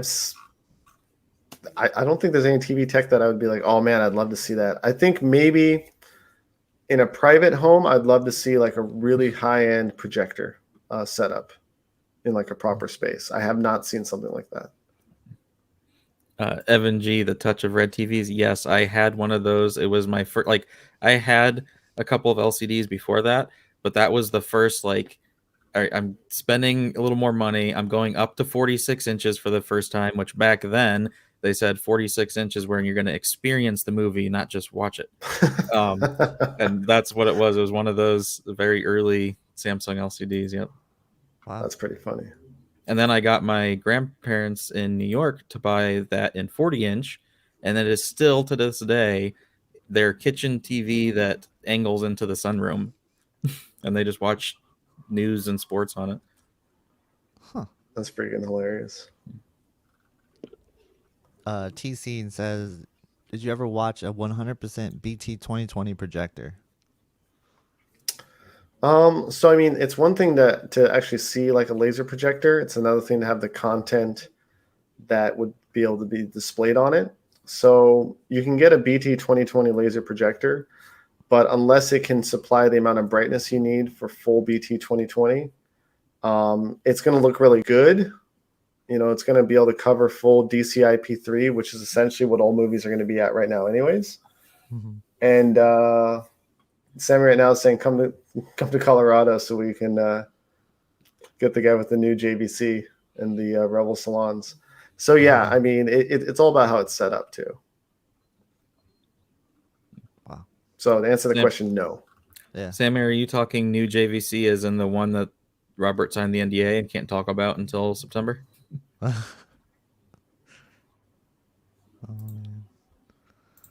see. I had another thing I wanted to talk about. This was a question I got a few times before last week. I just forgot to answer it. But somebody was asking, are flagship TVs overpriced? I would say no, because any Halo product is going to be technically overpriced, but that's because you pay double, triple, 4, 5, 10 times the price for that last 1 or 2%. That's fair. So if we're talking TVs like flagships, so let's talk about like an 83-inch A90J, right? Mm-hmm. We could call it a flagship, but whatever. $8,000, right? Right. Does the panel itself cost $8,000? No. Right. Is the processor any different? No. It's called yield. How many of these are we going to sell? And when you are cutting that OLED glass, there's panels that get thrown out that don't meet quality control. So when you have an 83-inch, you don't get 4 cuts per slice. So the odds of you having that perfect panel are 4 times less likely. So then, hence, your panel's going to cost 4 times as much. Mm-hmm. So people don't understand that it's yield is what it comes down to. So there's the cost of throwing away that glass that's not getting used, and then there's also the cost of how many people are actually going to buy them, ship them, store them. Like, yeah, I mean, you have stuff like LG's 8K that people are like, oh my gosh, those things are $20,000, $30,000. again, the exact same situation. Do you realize how much more difficult it is to print and create those OLEDs with 4 times as dense pixels? Like, it's insane. Yeah. Is it worth it if it's got what you want? But you just have to understand the why. And if the cost is up to you, then it's up to you. You want to know what is overpriced? What's up? The 100-inch X90 Yeah, okay. 2J. Yeah, that's pretty Again, overpriced. how many people are going to buy it? They got to charge a lot. 10. Yeah. See, and I know the markup in that, and yeah, Oh, yeah. they could be selling it a whole lot less. Right. I know the markup. I mean, again, I used to work for Magnolia. So it's so funny because on our screen, our checkout screens, you can actually see the margin, the points, and like the price that we get from the manufacturer. You can see all of that right there. Yeah, And I'm on an email list for somewhere else that getting all those numbers. Oh, okay. Yeah, I don't even care about that. But I mean, you take the 83 A90Js, and no shit, those are like a 40% markup Wow. at the retailer. Yeah. So I was actually thinking when I do my next stream, what I might do is do like an Excel sheet or whatever with roughly what the stores are paying, what they're charging, and try to estimate, Black Friday prices or whatever based on that. So if you guys want to join whenever I get that together, probably do that. Well, one thing you have to keep in mind is that a lot of these prices are UMRP, meaning that the manufacturers are setting the retail prices, and that these companies can literally be fined for selling the TVs too low unless they have certain agreements. Right. So someone like Value Electronics takes a lot of advantage of the out-of-state taxing and the calibration services and price matching and all this other stuff, and that's fantastic. But it's really hard to look at the margins and try to justify what the prices are going to be because a lot of these stores, they do like their money. Well, yeah, I mean, I used to sell cars and stuff, so I mean, I know, the store's got to make the money too. So that's why, like, I'm going to try and have realistic expectations. Like 77 A80J, I don't think it's going to $3,000 this year. I think it's going as low as 32 at Black Friday, and then it's going to go back up, and then next year clear out at 3,000. I don't know. I mean, if it follows the trend of the A9G, there was a point in time where you could get the A9G for the same price as the 77 CX, which was $3,000. So I think it could bottom dollar at $29.99. Yeah. Wasn't the G out for 2 years though? So wasn't it the second year that it was out? Yes, it was the second year that was out. So following that, yeah, I mean, that'd be fine. But there wasn't a model that replaced it. And then also taking into consideration this year, everything's more expensive, supply constraints and just parts are more expensive. Shipping's more expensive. So yeah, I think that you'll see the C1 and the A80J 77-inch be around the same price on Black Friday. I really do think it's both of them are going to hit 3,000, I think. Based on what I know with the markup in those, I can tell you the C1 is a couple hundred less, so I think that will go on to 3, and I think the 80J is going to maybe go 31, but probably 32. Yeah, Sony's been pretty competitive this year with their pricing, so that's why I think that. But yeah, it'll be interesting. I hope it does though for everybody that's looking to get it on Black Friday. Let's see. Oh, and then this question was posed to me as well about open box 2020 models that you can still, if you can still find them, there are some pretty good prices. So if you are looking for a cheaper TV, I think somebody said they found a Q90T for around $650 for a 55-inch, and that's a steal. I was like, yeah, definitely pick that up because you won't find a TV better than that at that price. So stuff like that, like if you guys are looking for a cheaper TV, make sure you check out some of the open box sections at your local stores, and not just Best Buy, but Costco as well. But if you do it at Best Buy, keep in mind that you can negotiate with some of the managers on these pricing. Like these prices are not final for open box. And I think you can kind of speak to this too, Matt. that you got a lot of negotiation power with Best Buy managers. Yeah, I bought my C1 from Best Buy without a box for $1,200, and that's a 65-inch. Yeah. So you do have some power. I know they've been cutting down on it a bit more, but wow, that's loud. The place that I would go is if you have a Magnolia Design Center that you can find nearby. There's not a lot of them. There's only 90 of them in the US. If you find one of those, the reason you want to locate those is, and it could have changed, but they had a separate inventory in the Best Buy. So a lot of times Best Buy, you'd have inventory on their website that would be like open box, and people would just buy it online and go and pick it up, right? Right. That stuff doesn't pop up on the actual Magnolia SKUs. So they would have like A9Gs and not A9Gs, like an A9F.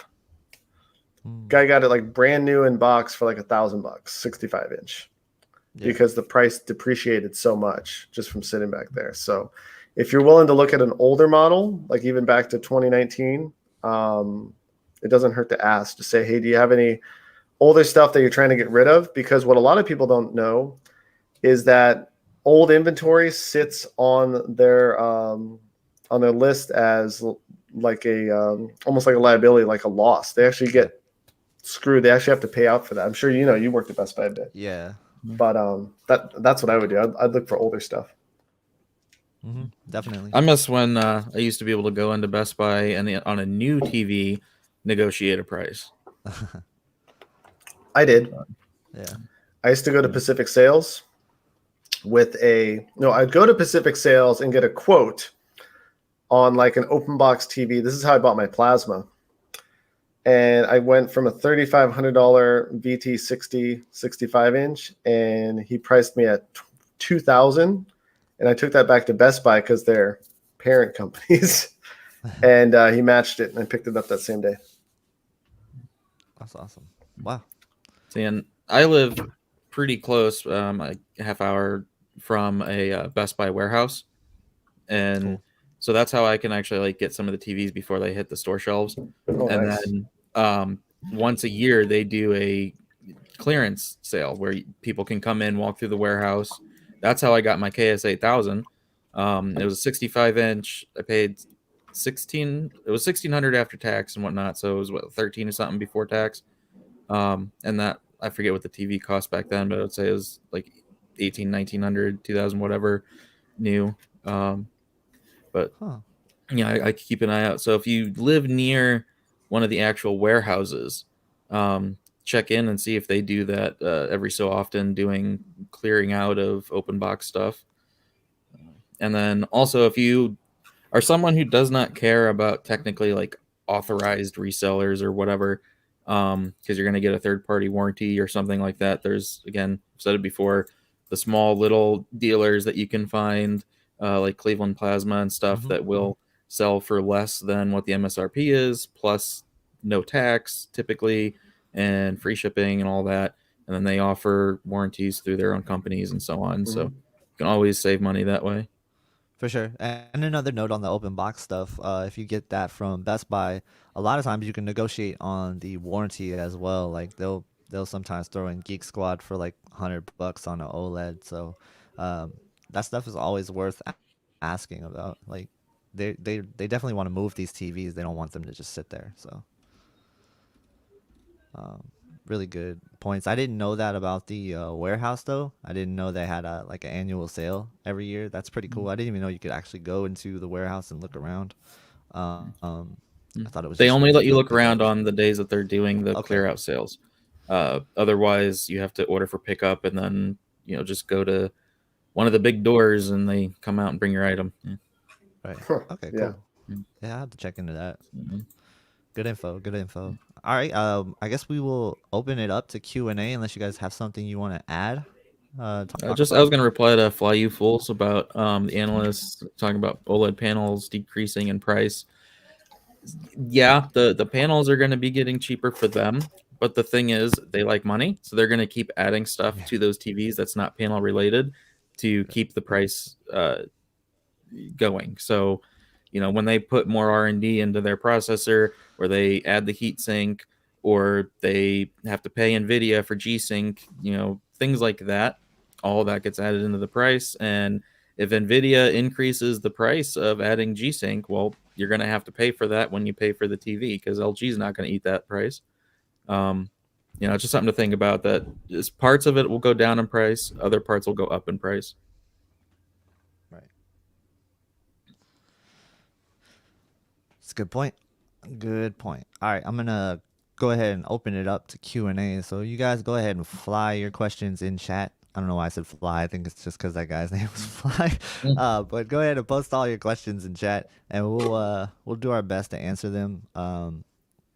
How much longer you guys got? How long can you stick around for to answer some questions? I'm here for a bit. I got till 6. Okay, cool. Yeah, Hungry, so we'll but not too hungry. Go for about 15, 20 minutes more, and we'll answer some questions. So post all your questions. I know you guys have been holding them back, so Let's see. And Matt, I would be holding my cat if my cat would ever let me hold her.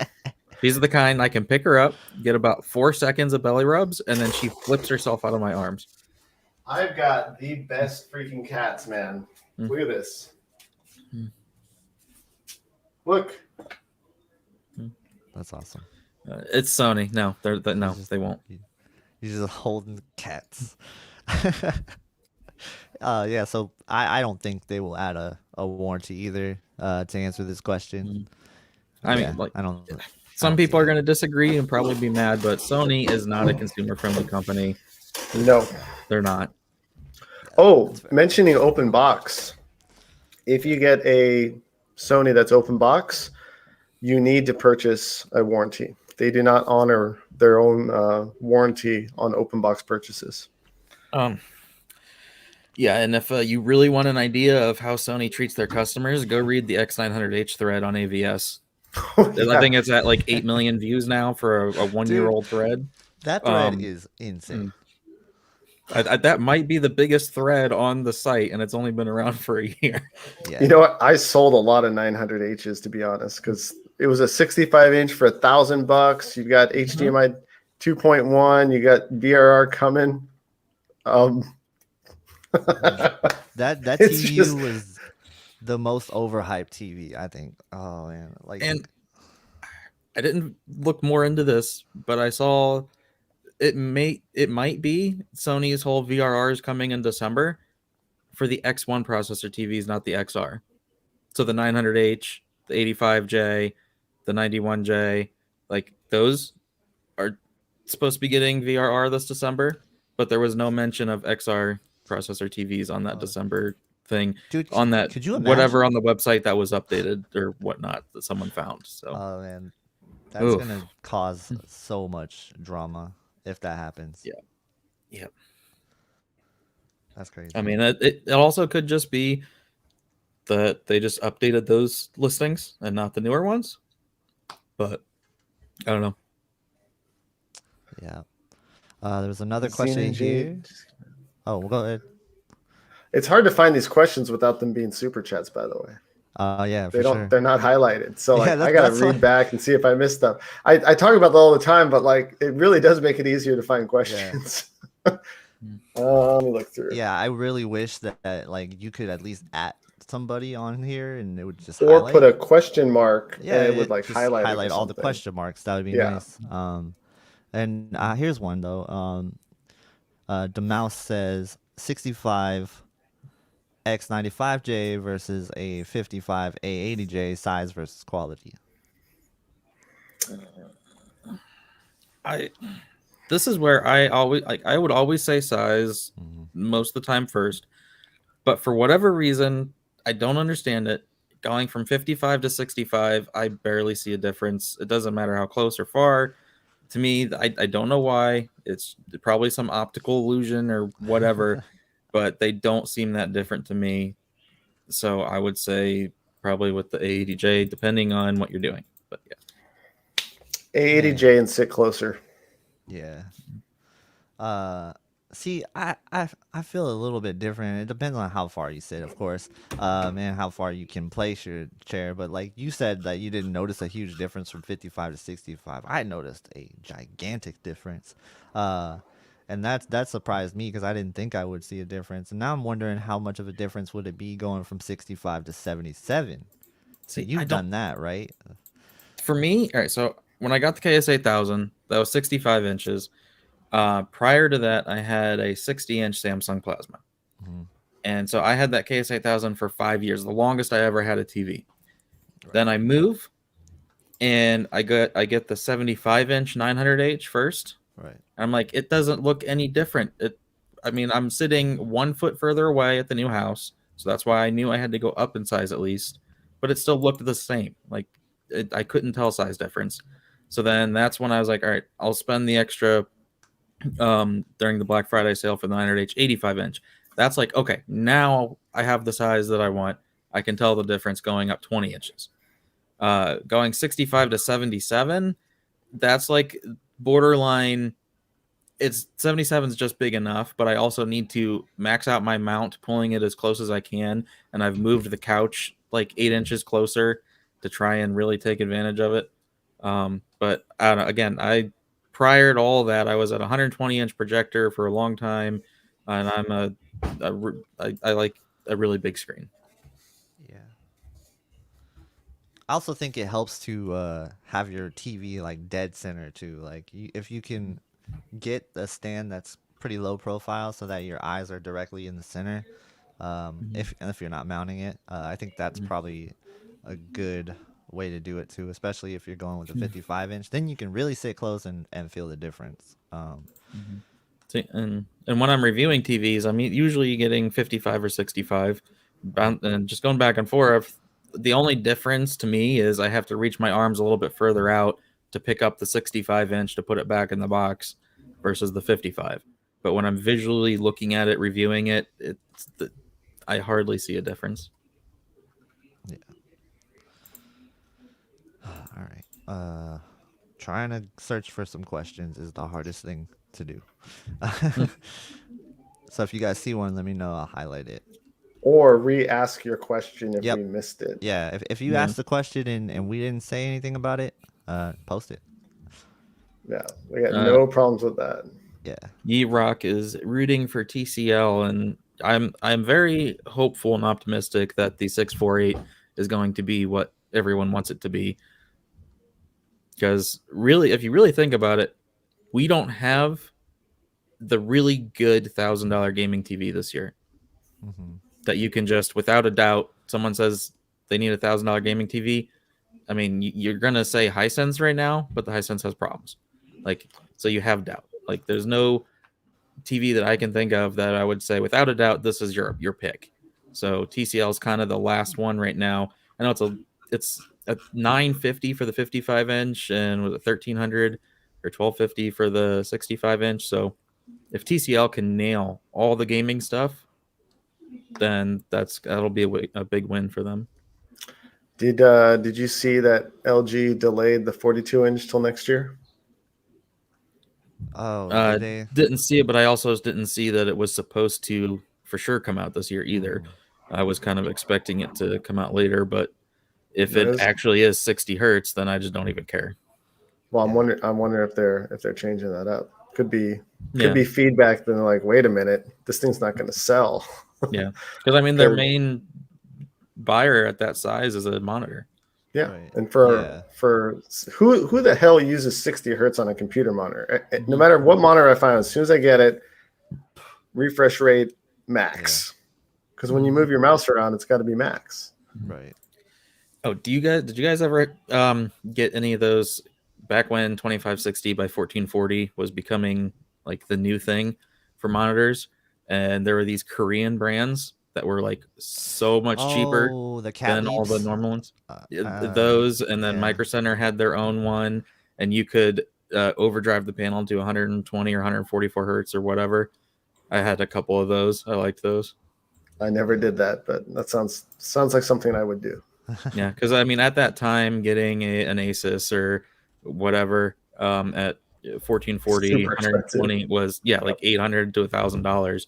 But you could get these $200, $300 Korean panels that were low input lag as long as it was the DVI only model, and then they were technically 60 hertz, but you could use the utility to change it to higher. And I usually just put it to 96 because that was high enough, and then it was a multiple of 24, and then there never had any issues with overdriving it to 96.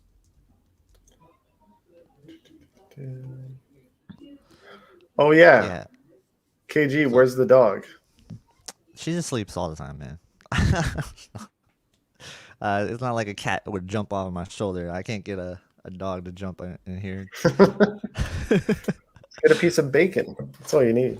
Oh yeah, I mean I could probably do it, but I don't know if I would be able to get rid of her if she comes in here with that. So yeah, she's very very energetic. So I try to keep J-Mac the has a door question shut when I'm streaming. Let's see, J-Mac.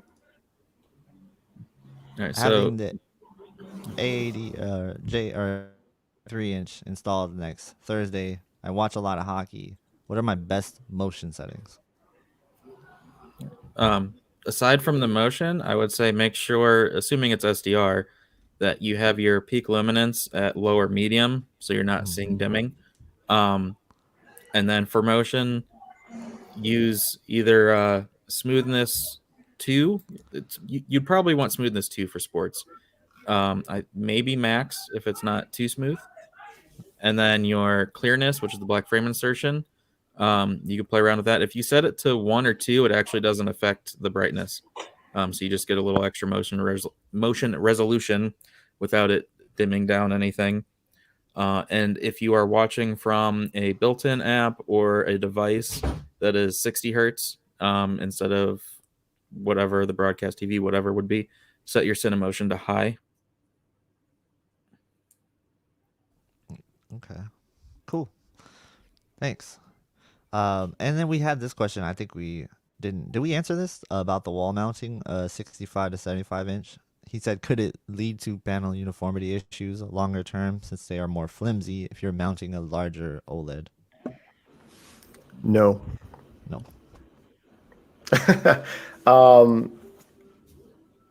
The bracket it's connecting to is going onto a metal backsheet. And I don't know if you know this, but OLEDs are extremely flexible. Have you seen a Galaxy Fold? Yeah. You're going to have zero issues with it. Yeah.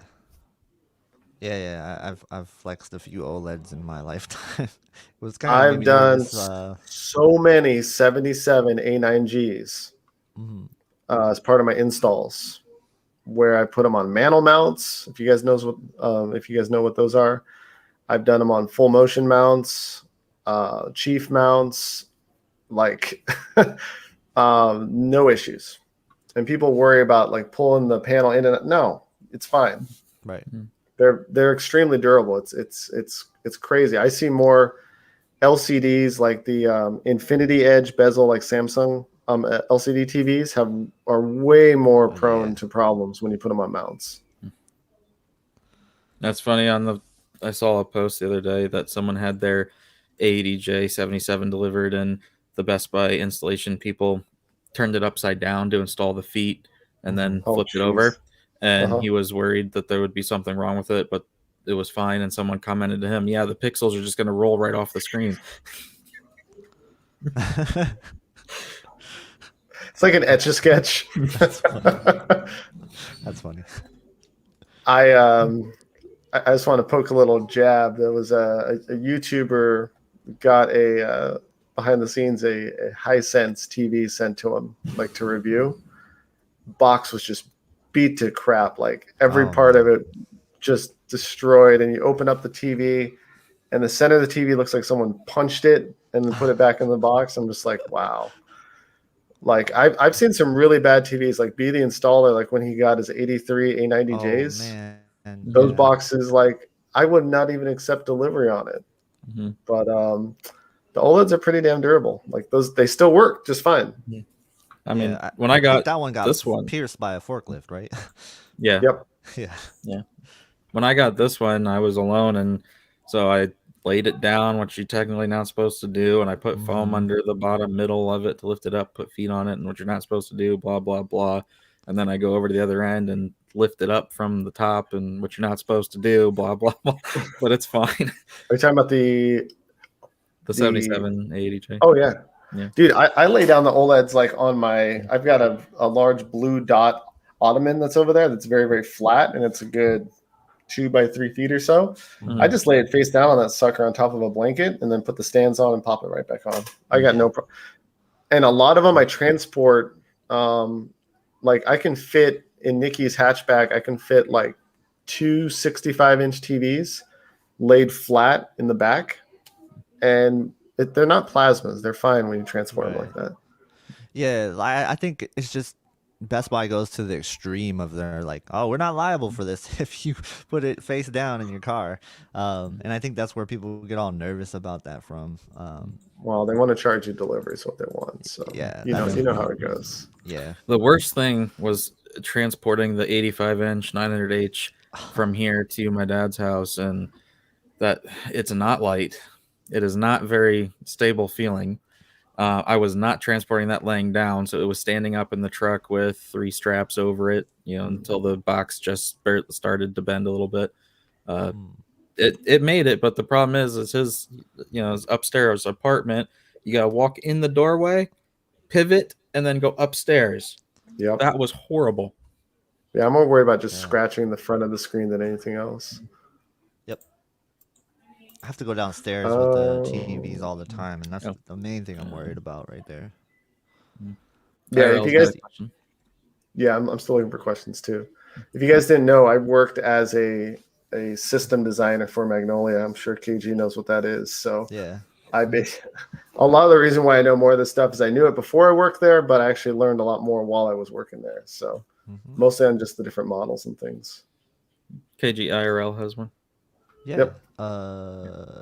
This one right here.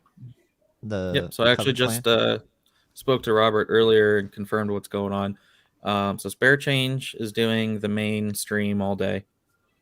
Brian at Whisper Status and FOMO are going to be doing a behind the scenes, let's just chat about what's going on kind of thing.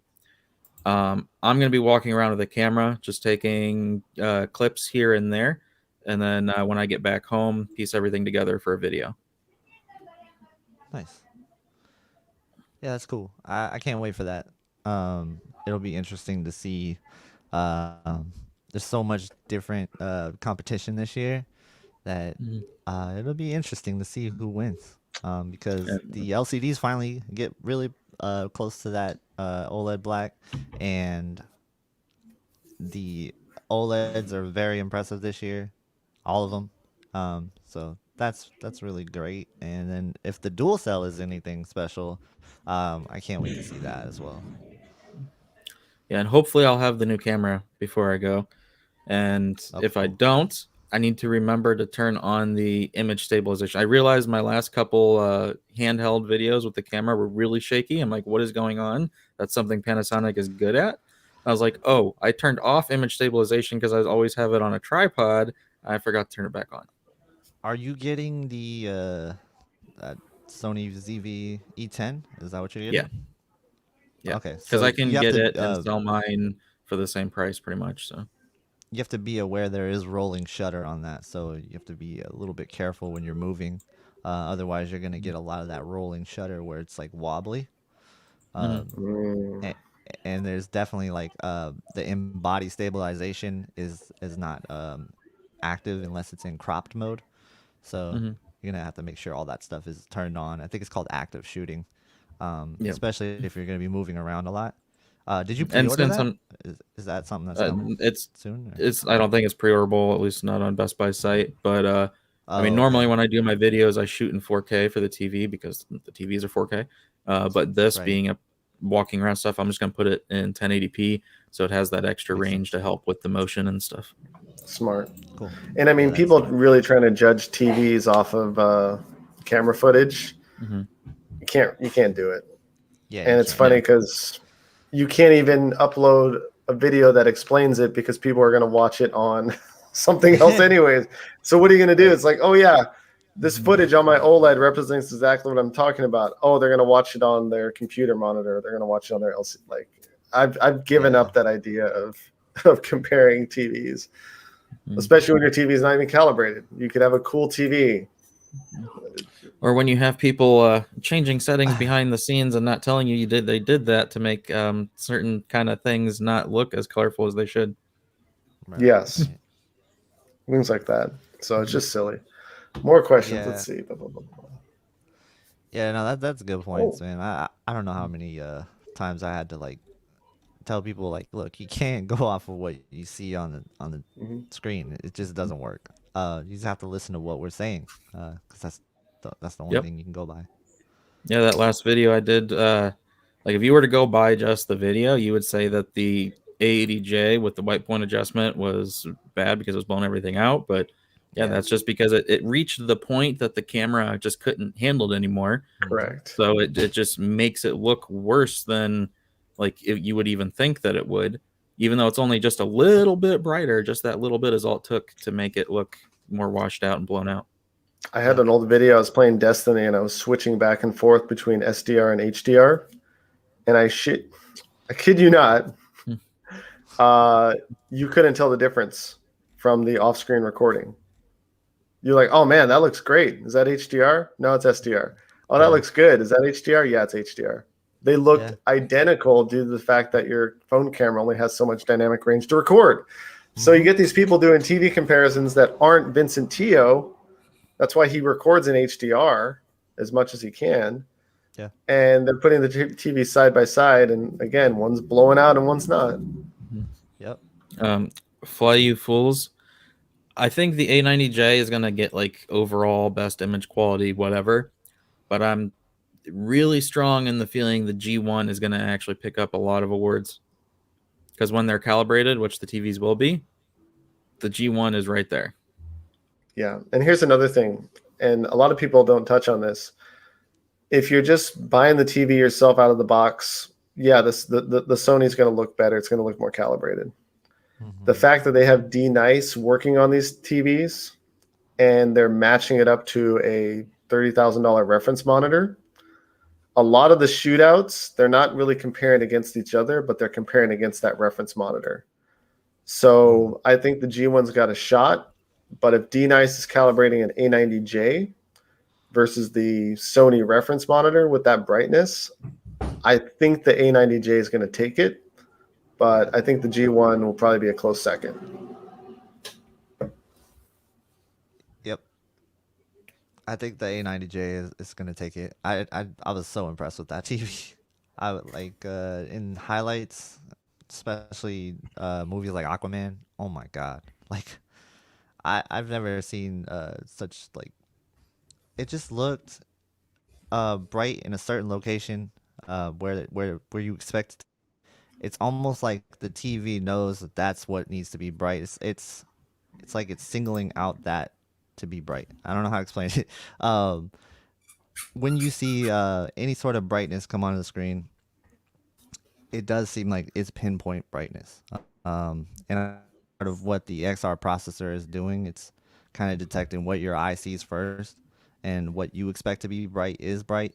And that just, it comes through as like more perceptually bright than it was, say, next to the QN90A. And this is a TV that's supposed to get so much brighter, but the A90J that I had next to it looked brighter.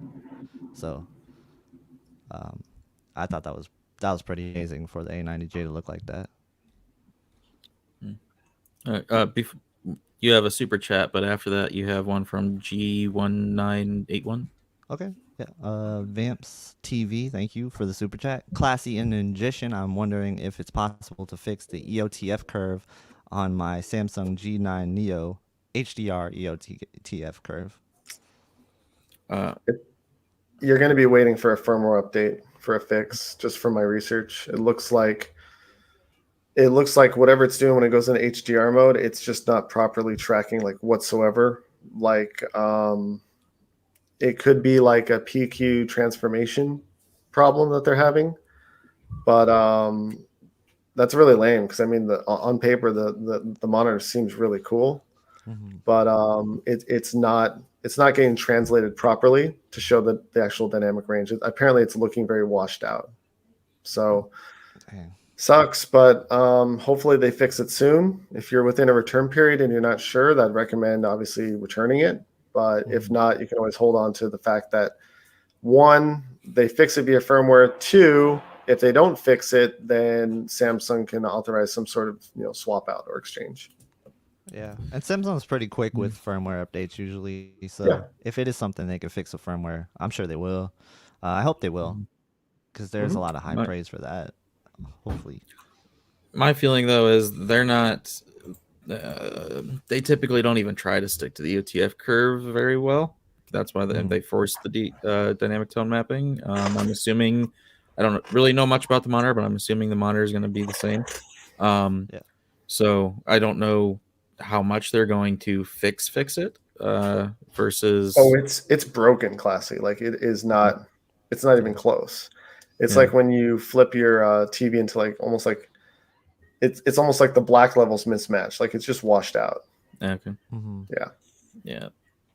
Then that's probably something that they will be able to. But if it were me personally and there was a problem like that and I paid that much money, it would instantly go back until they'd fixed it and then rebuy it. Yep. I agree with that. Fair. Yeah. I've seen some video clips where it looked like the sky was completely blown out. Yeah. Let's see. G1, is that the question you were talking about? Yep. Digital Trends is saying that QNED 99 is good. Is he wrong? I'm thinking of getting QN 800A. I need a 8K PC monitor. No, I don't think he's wrong. I had the 90. I think it was much better than most.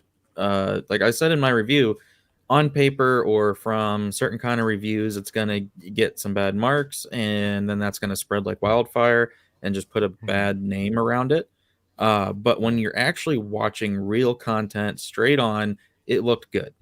The QNED 99 is brighter. Probably depending on how well it does with the 8K upscaling, it could look a little sharper maybe.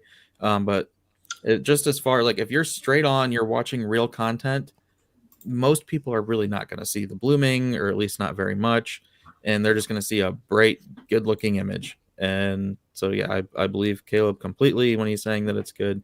I know Be the Installer was not happy with it because he's really sensitive to blooming. He does not like blooming at all, and he also doesn't like when you turn it on and it says LG and you see the blooming around that, or if you're in the YouTube app and you're looking for a video and you just see the blooming around the videos and stuff. He doesn't like that. And I mean, I get that you're paying a lot of money, but to me, it's the real content that matters.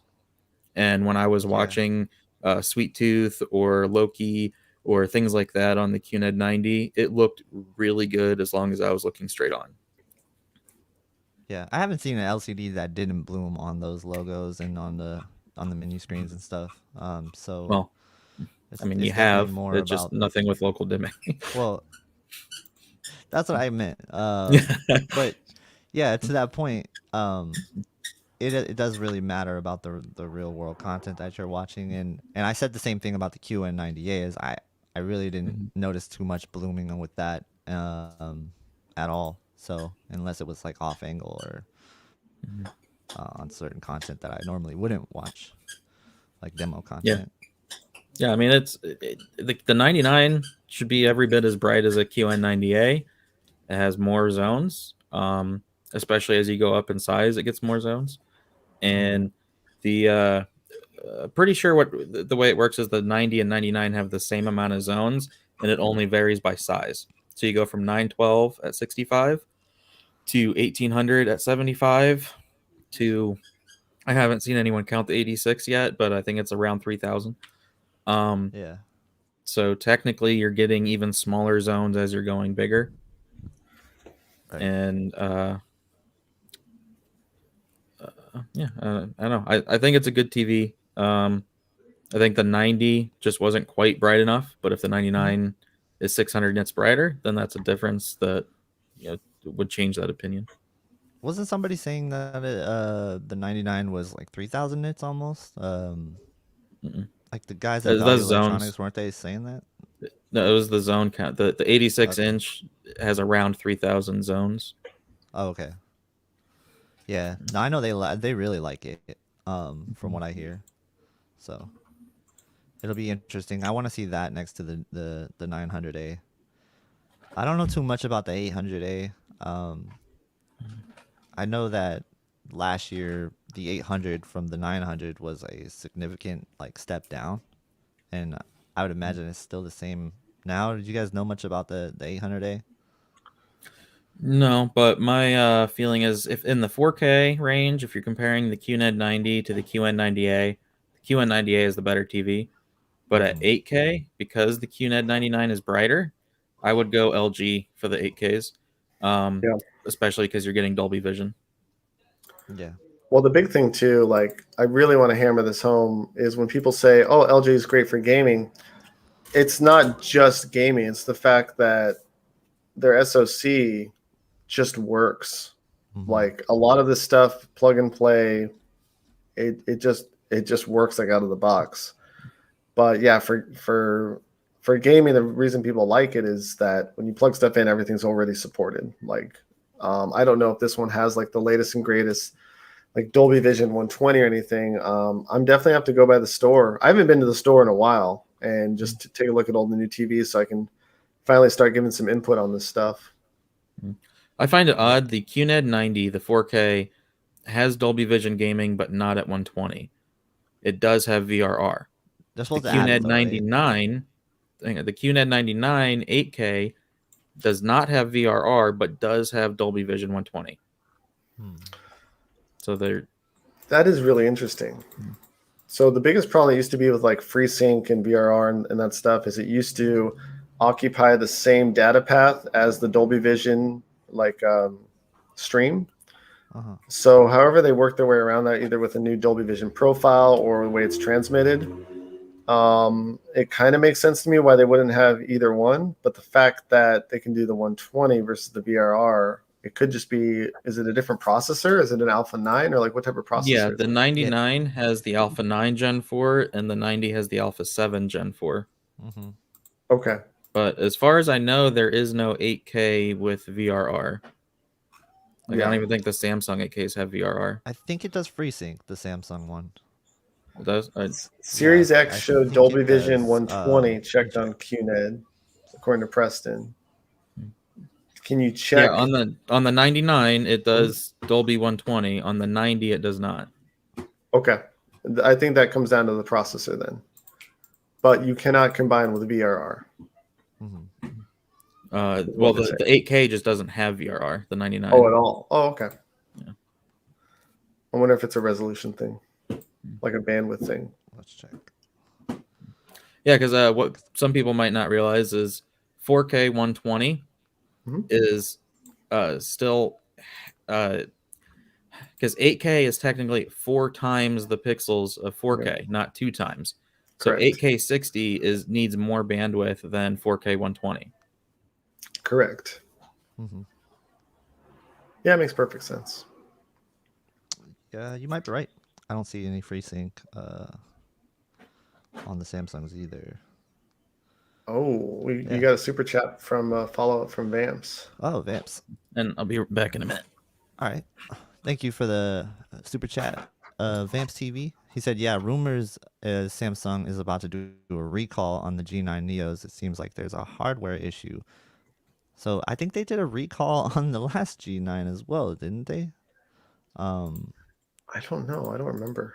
somebody said there was something wrong with the last G9 as well, and they had to refund some people on that.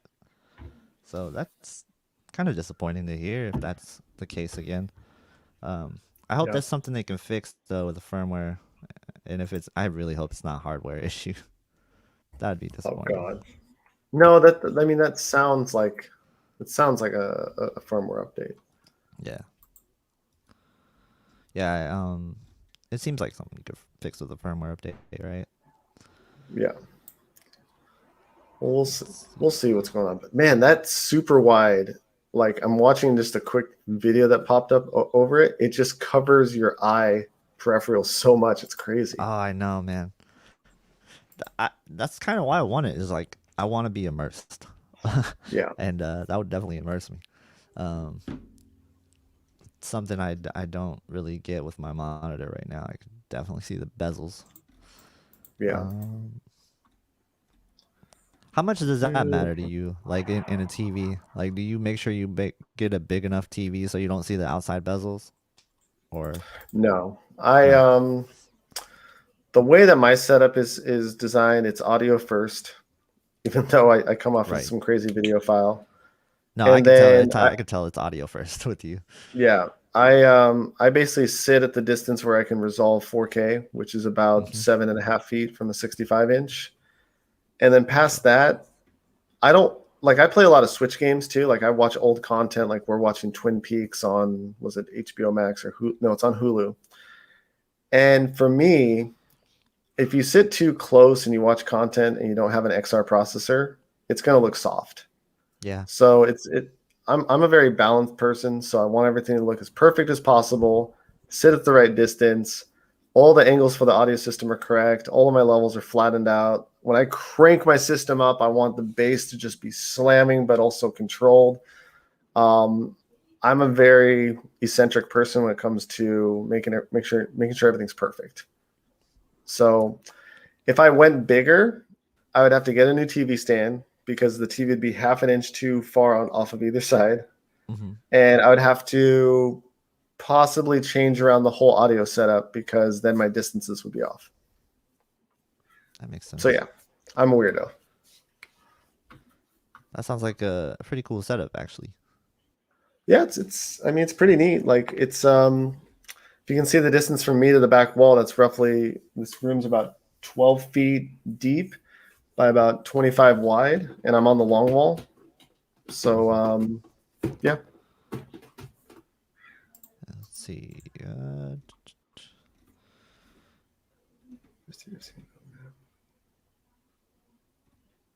They're talking about. Oh yeah. They're talking about the X90J from Caleb having a meh review. Oh yeah, yeah. The the X90J and the X900H. I just something about those TVs just never grabbed my attention. Like especially the 900H. When I saw that TV, I was very underwhelmed by the 900H. And then I Can actually I? haven't seen the X90J yet, but I heard it is a lot better with the processor. So So I'm gonna say something. When I see the Sony LCDs, the 900H, the 950H, when I see those in a client's home and it's switching from like SDR to Dolby Vision or HDR, I can't tell that it's been switched on. oh It looks the wow. same to me. So it's got that They flat don't. look to it. It still has that slightly washed, like flat look to it. It doesn't have those, actual dynamics. So they're color accurate. They look great. But like, I almost think that Sony's making these TVs just for your general everyday customer, just to watch content, have it look really good. But they're not people like us where we want, blackest blacks, brightest brights, super saturated color. I feel like their LCD lines are just for the general public. So they look good, they work good, all the picture modes are there, the color modes work, but they're just meh. Yeah, you know how you just said that about the how it switches from SDR to Dolby Vision. You didn't really notice a change. That's how I felt about the Hisense Mm-hmm. UAG when I had it. It was very Yep. flat. It was like even when I was gaming, I felt like I was playing on a TN monitor almost. Like, Yeah. yeah, it just Yeah. was very flat. It didn't feel like it had any depth to it at all. Yeah. my poor, Come my on. poor XH95. Please stop. You're So killing. He's already dead. I was, oh man, I don't know. I think for the money, the 900H was a good movie watching Yeah. TV, especially for the size. Um, at Black Friday Here's the thing, prices. though. Yeah, here's the thing. So, like, I asked Dwayne what his preference was between using local dimming, if it was like, would he use a local dimming setting that was more accurate with more blooming, or less blooming, but got rid of some of the detail. And he agrees with Vincent that it should be whatever shows more detail, even if it means more blooming. My personal opinion with the Sony, the X900H and the 90J, I put the local dimming to high because it made blooming, especially around subtitles, far less noticeable. And to me, that was much less distraction than not being able to see little detail that, I mean, if something's not there, you don't see it. You don't even know that you're missing it. Whereas if you have blooming in your face, that's noticeable and distracting. So that's how I feel on it. So if you have local dimming high on the 900H, it actually looks pretty darn good. And then the same thing with the 90J. Although when the 90J has blooming, they changed it a little bit where it would transition zones faster, but it would the blooming was less spread out, so it was a smaller area, but it was brighter blooming. And that to me was more distracting. So that's why I actually like the 900H over the 90J. So it's patchier now? I have a video showing the blooming test on both running at the same time. And you can just see how the 90J in some ways is better because it transitions faster, but it does so by making the blooming a little bit brighter. Okay. But whereas the 900H kind of lifted everything and transition zone slower, and it made, to me anyway, the blooming was a little less noticeable because it was a little more spread out, a little bit slower, and it wasn't like, I don't know, the fast transition and just being brighter on the 90J just made it more noticeable to me. Gotcha. I don't know how well you guys will be able to see this, but this was an integration job I did, and it had a 85. Gotta hold it up a little more. Yeah, I'm gonna get it right here. Oh, okay. Yeah, let me hit the play button. So this is for a family. This is an 85 950G, and I had done distributed out all this other great stuff. That TV in that household, because there was a lot of light and there was tons of kids and cartoons and all this stuff. That TV on the wall, an 85 950G, I got it for them for $3,000. That was one of the best looking TVs I've actually ever seen for that space. Yeah. And for what their content was. They wanted something bright, lively, just doing standard cartoons, all this stuff. And it looked fantastic. So I think that's kind of the market that Sony's really attacking, is people that want big size, low cost, good picture. I mean, and that's fine. I think they're really trying to compete more and more with Samsung in that regard too. Yeah. Yeah, no, I was really impressed with the older Sonys from that year. Oh man, they were so good. Gs. They were so good. And even the E series, right? Was that the year after? No, that was the year before, right? Before. Yeah. Well, you actually had the F series too. Yeah. Sony had some really good LCDs going, and then they were like, yeah, I don't know what happened. My buddy has a Z9D that as soon as he's settled in his new house, I'll be calibrating that for him. So that'll be fun. Yeah. Man, okay. Here's a super chat real quick. OLED's 8K next year. I wanted to buy before 8K is overpriced. Whew. 8K OLED's pretty overpriced. No, well, we already have 8K OLEDs. Yeah, we got them. They're Come just get expensive. them. You want the 77? That'll be $20,000, Ned. Yeah, get ready to pay up if you want 8K OLED. Yeah. I think 88-inch 8K. Yeah, I sold the 88-inch. Did I ever tell you that? That must $30,000. Nice. 30 grand comes in a pallet, and it's two completely separate pieces that you have to have assembled. As to the 8K question,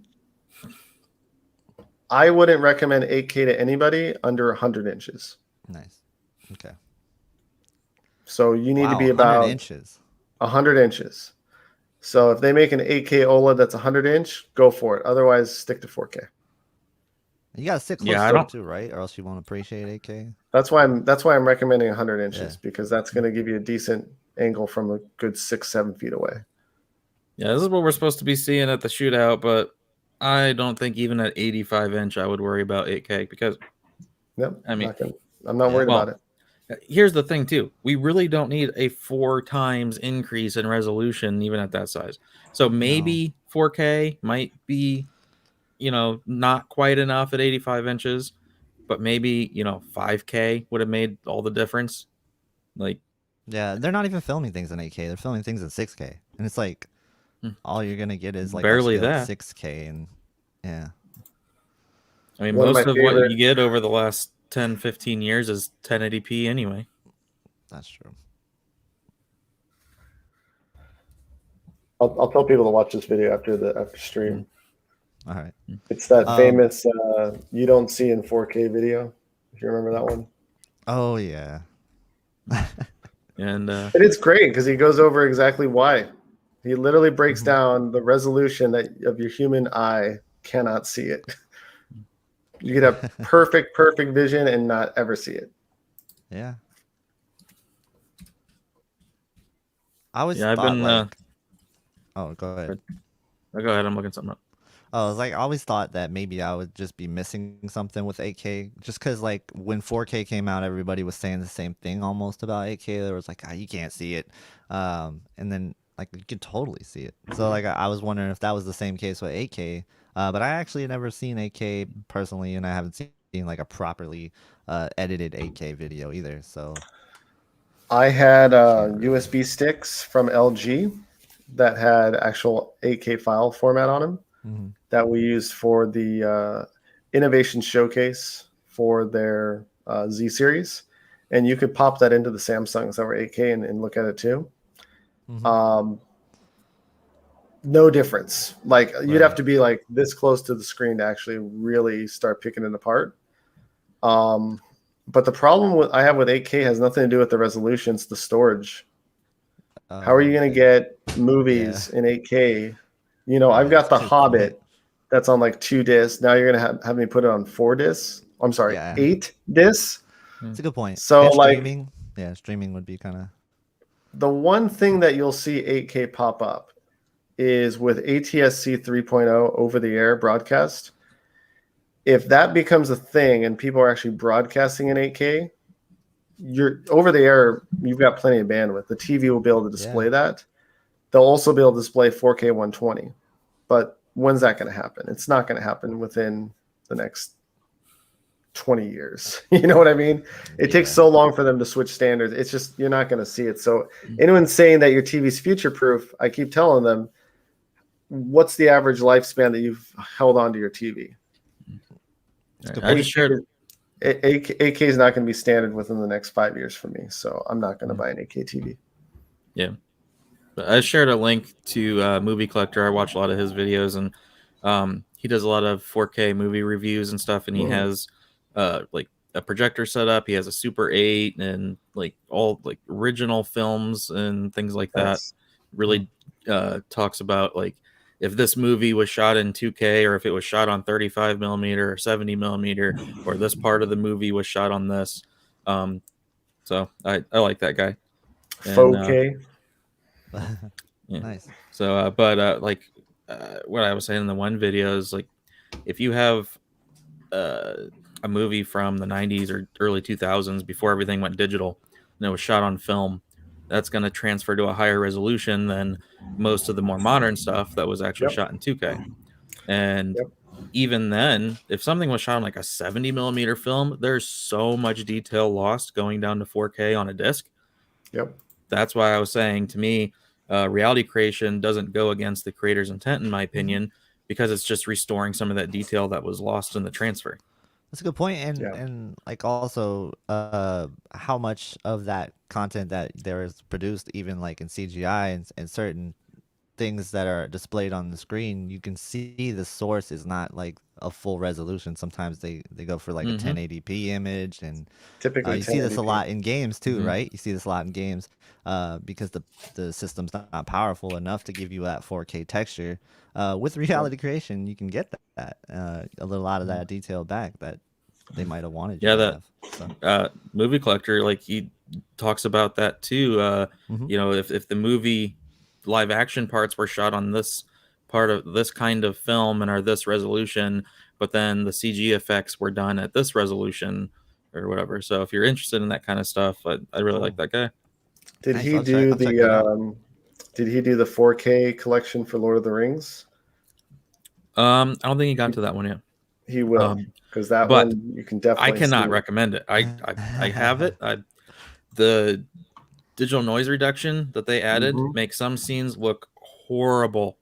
Yep. The one scene on what's his name? The one king, he was talking to Legolas, and they're on by the tree, the white tree, and their faces just look like they are melting because there's so much DNR. Yeah, it's true. Oh, It's man. horrible. I just subscribe to that channel because I do like that kind of stuff. I'm a half in the bag type guy too, so I like movie reviews. Yep, I put it on my watch later. I'm gonna check it out. Like that would definitely be interested. That's really cool too. How much is like he would go to the original screenings and be collecting like Super 8 reels, even of just trailers and stuff. And wow, so that's Cool. badass. He has quite a collection. I really love how older films upscale to 4K. I really love that. Like some of the older films upscale so nicely to 4K. Well, they sample the original film. Yeah. So like Evil Dead, what was the third one? Army of the Dead. I can't remember, but that movie was one of the first movies that I saw on Blu-ray. And when you see that, you're like, "What the hell? This looks amazing!" And now they've done a 4K transfer, and it looks even crazier. Yeah. Or 2001: A Space Odyssey. That movie came out in the 60s. Yeah. And that looks just as sharp as any 4K DI that you're going to see. Like it's the ability for film, like the 70 millimeter, like Classy was talking about, is impeccable at like how much detail they can resolve because it's analog. Yeah. So the larger the film, the more detail you pick up. And when it comes to like HDR and dynamic range and stops, same thing. So they're not injecting HDR into these movies. That dynamic range is there. Yeah. We just have to pull it out. It sounds like that would be a really good candidate for 8K conversion too. Then. Yes. From what you're saying. And someone mentioned in chat about IMAX being in 12K. Well, the thing about IMAX, if you look at the IMAX format, is completely separate than your home video and your 4K and Blu-ray format. The projectors, the screen, everything's a specific format. But when you have a larger, like a 12K, and you're bringing that down to 4K, it's always going to look better due to just the downsampling will always look better. But if you try and take something that goes 4K to a 2K DI and then you put it on a 4K screen, it's going to look soft and it's going to look terrible. And they're only doing that to make sure the special effects line up with the rest of the movie. That's one. Though the biggest thing that pisses me off is when they have a 4K movie and they do a 2K digital transfer. I'm like, what are you doing? It's like it's 1080p. Why am I buying a 4K Ultra Blu-ray if it's 1080p? It drives me nuts. Yeah, I mean, and IMAX has changed too. When it was analog, wasn't it two projectors lined up to overlay on top of each other? Now they're, I believe, just using one single digital projector. Yep. And I am far from a film expert, but from what I understand, I think is it 35 millimeter, which a lot of the films were shot on. I think translate to something like 6K. I could be wrong on that. Right. Yeah. You're talking about the 35 millimeter? Yeah, I think like that's around 6K is where it would max out. Yep. And then, but there are some that were shot at 70 millimeter, and I have no idea what that would translate to. Yeah. A lot of the Kodak, like I think it's on their website, they actually kind of explain the analog film as relation to megapixels, and you can assume 2 megapixels is equivalent to your 1080p. So as you go up and up, they'll have ways to coincide it. So you can see 8 megapixels is going to be your 4K, and so on and so on. So you can kind of figure it out based on that. Awesome. Well, awesome. Chat. I'm gonna let you guys get going because I know we said we were gonna wrap it up at 6, and it's. I know I gotta go make dinner. I'm gonna let you guys do your thing. Thank you. You guys had anything to plug before you go? Ooh. If people are going to be interested, I'm probably going to be doing a video. I was going to do today. It's going to get pushed to tomorrow.